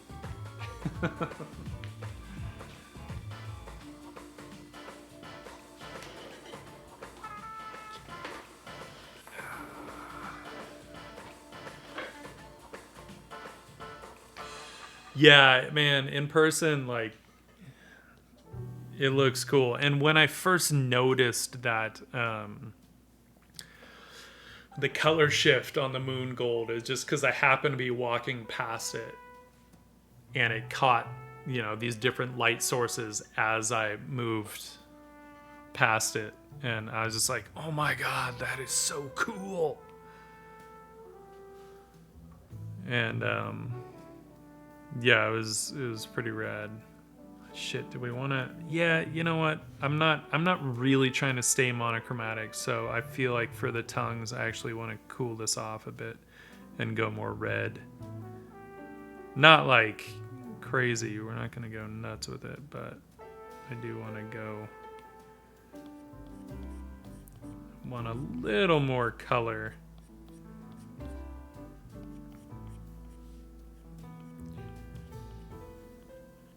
On the tongues. Actually like that. I like that a lot.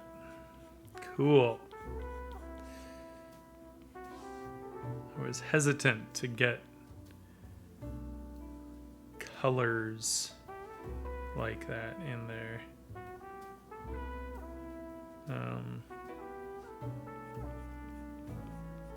But I actually quite like it. And again, it can be subtle. Like, I might actually end up just glazing in some of these colors with the oil painting, right? Doing this kind of desat earth tone as essentially what is called a dead layer, right? A grisaille painting, the underpainting, where you basically do all the rendering and everything in some form of grayscale, and then just glaze colors in over the top. Yeah, Joey, I've seen those.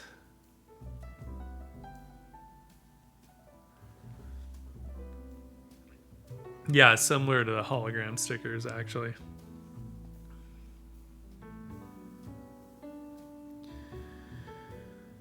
Alright, where do we want to go? The other thing I have to remember.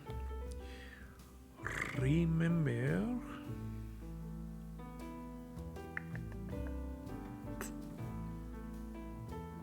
just got those flowers. So I should think about what those are going to be. And again, I'm not going to go super saturated with them. I think it just enough to kind of like pop them out, but maybe this will be kind of the little sort of clump of color, you know? Something like a morning glory or something over there.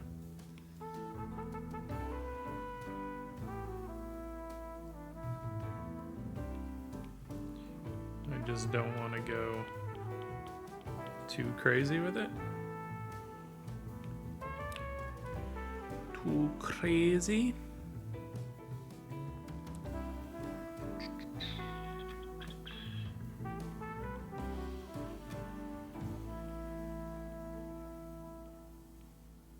We'll see. I don't know if that'll be a gold color or a silver color or what, but you know, I kind of like that as like just the little clump of color in the middle of all this other stuff. But then do we want to possibly bring in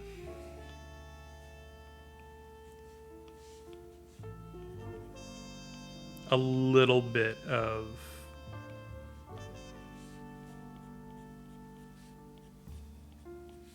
color into the skin? Maybe? Do we want to get into some like actual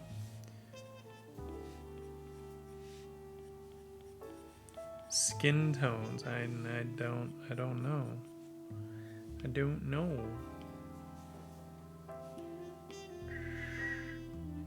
Maybe. We'll see. I got a little ways to go on this, so I'm not gonna worry about it too much.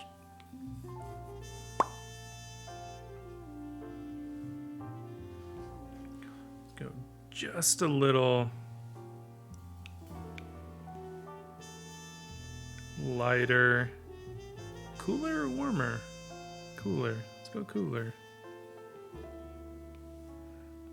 That's fun. That's fun.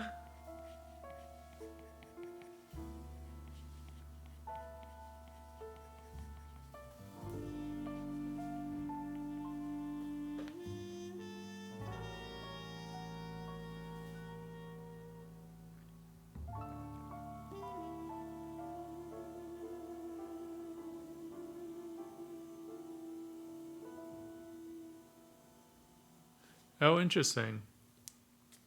Do they use any like silver or gold leaf in food over there, True Davy? Because I know they do in India, right? Like on the cashew cutlery and stuff, they'll use like silver leaf on that, and it's essentially the same thing.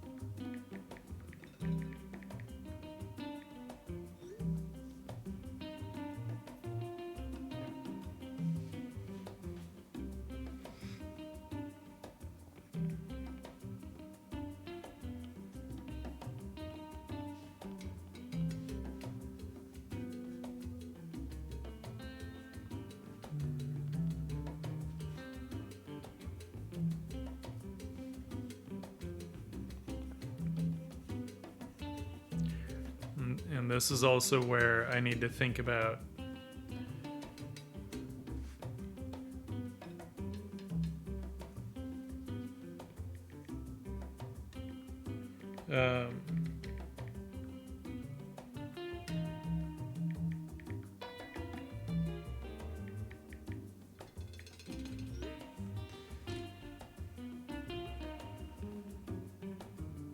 if we get into the actual teeth and stuff. So again, I'm fine like kind of bringing more colors into this. I'm just gonna keep the spread of color pretty narrow in terms of, you know, I'm not gonna like go throw in like a super hot, you know, color in there.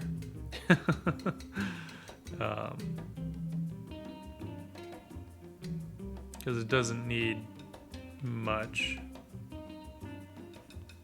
I was just thinking for the teeth, you know, like I know that they're kind of lower down and in shadow and stuff, but I'm trying to think, like, do I want to have them light like teeth typically are? Are they... Do we go crazy and switch it up and go dark teeth? That would actually be kind of cool. Certainly give them a very different vibe, right? If we went dark with the teeth. We have to get some highlights on them so that they don't just look like they're in shadow, but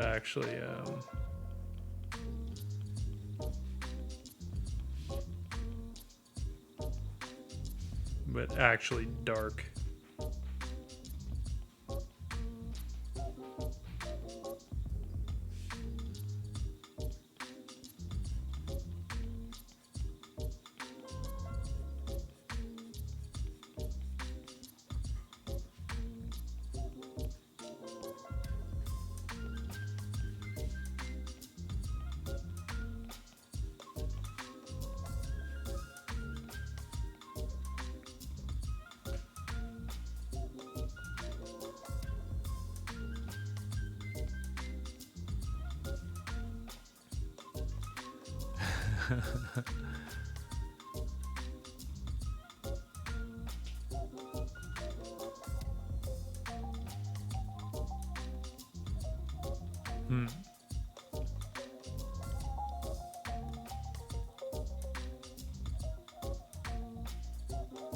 Yeah, the only thing with if I go medium colored is I don't want them to get totally lost, you know, against whatever's behind them. So it may be that we actually need to kind of take it one dragon at a time. Maybe some of them have lighter teeth, maybe, you know, some have darker teeth, you know. And yeah, I wouldn't really know how to use the gold powder, Tree Davy. I think you can use it in the same way as the leaf if you put an adhesive down and then put the powder on it. But I haven't actually tried the powder. I've done flake and I've done leaf. I haven't actually tried a powdered one.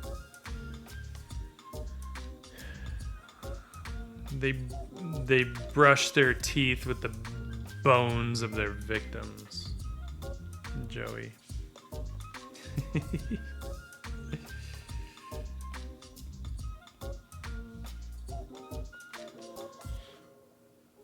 But I do kind of like the, at least on that guy, I like the darker teeth. I feel like on this one I would probably go lighter, maybe.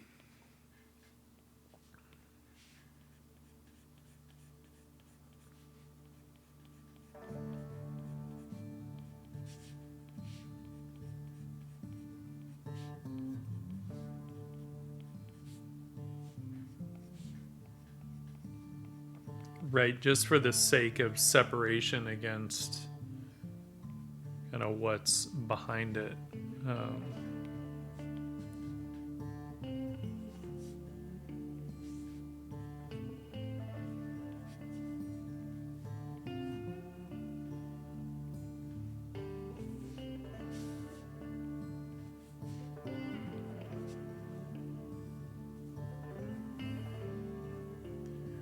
And similarly, if we catch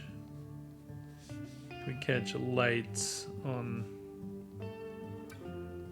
some light, granted, this, to get highlights, it has to be reflecting something, so you know, it's not always a good idea to just throw highlights on everywhere, because a highlight is literally the reflection of the light source.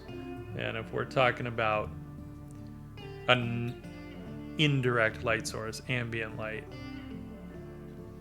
You can still get highlights on a highly reflective surface. You can, for sure. But you don't want to overdo it. So that's always something to think about and consider. And some of this stuff, like, because I don't want to sit there and get into rendering out every scale, right? If they are scaled, I don't know, maybe they're leathery, right? We had talked about that as a possibility. More of a leathery skin. But the nice thing is, at least when I get into the actual painting with the oils and stuff, the texture can do a lot of work. A lot of heavy lifting, right? It doesn't have to all be rendered out like crazy. And just the texture of the paint, the texture that the brush, the actual paintbrush can achieve, can do a lot of heavy lifting as far as implying detail. Like, we don't have to really physically paint every detail in. So I am going to definitely be relying on some of that stuff, because why not? I mean, it's kind of the purpose of using oils and stuff, doing this stuff traditionally, right? There's certain things that just takes way longer digitally to do, because you have to somehow like kind of recreate those sorts of textures that you might naturally end up with traditional art, painting or drawing.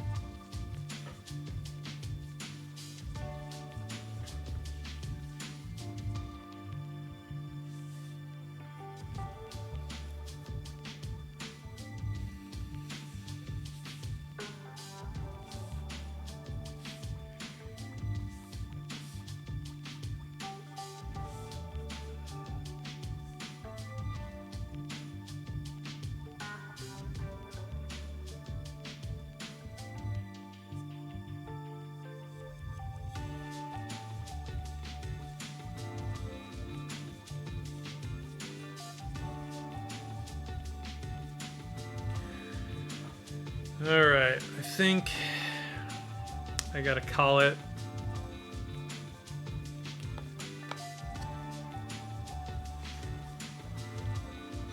Call it a night. It's not bad. We've been streaming for 4 hours, so I think that's a good run for a Thursday night.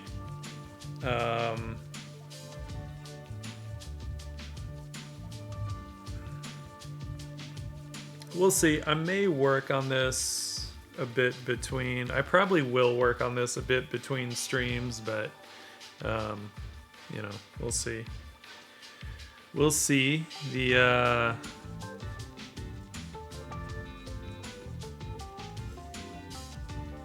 process we've done on stream, right? Drawing our dragons there. And of course getting into the tone.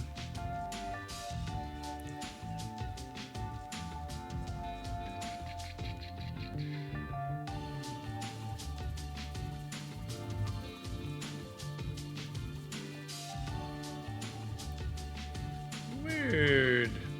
We're getting there. Little by little.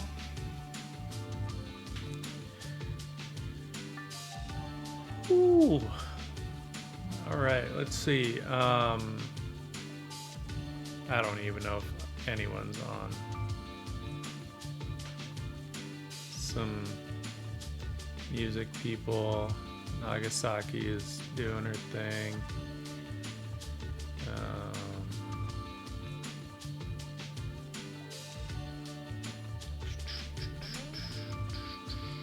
Of course, gotta wait for ads.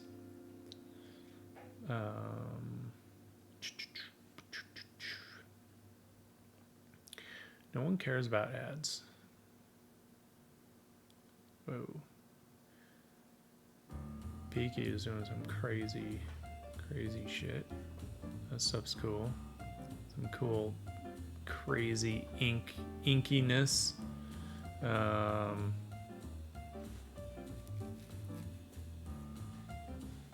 Blake, what's Nagasaki doing? I don't know what she's doing. You could raid Peaky. Do you guys want to raid, or are you all gonna turn in as well? We can raid.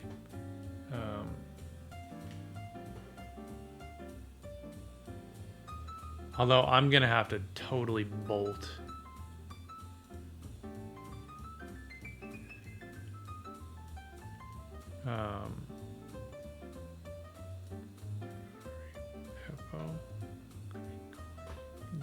Grigori Peppo. I don't know this Grigori. Oh, I recognize his. Oh yeah, that's cool. Is that Gregory Peck? Yeah, Gregory Peck. No, it's a dope little painting. Yeah, we could raid Grigori. Let me follow him.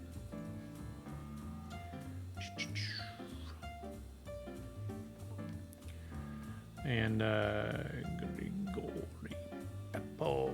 Yeah, I dig it. I can dig it. I think I've seen his stuff. I just don't.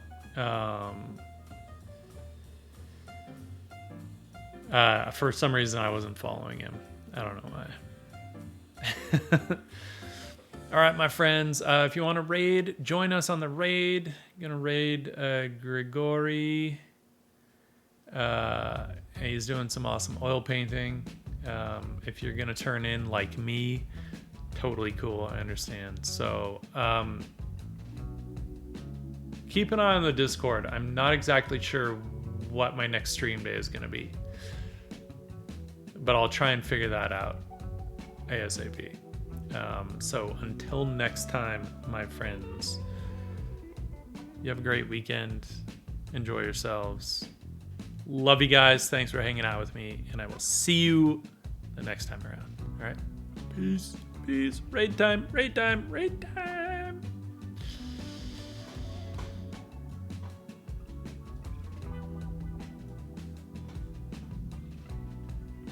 Oh, Daniel Landerman.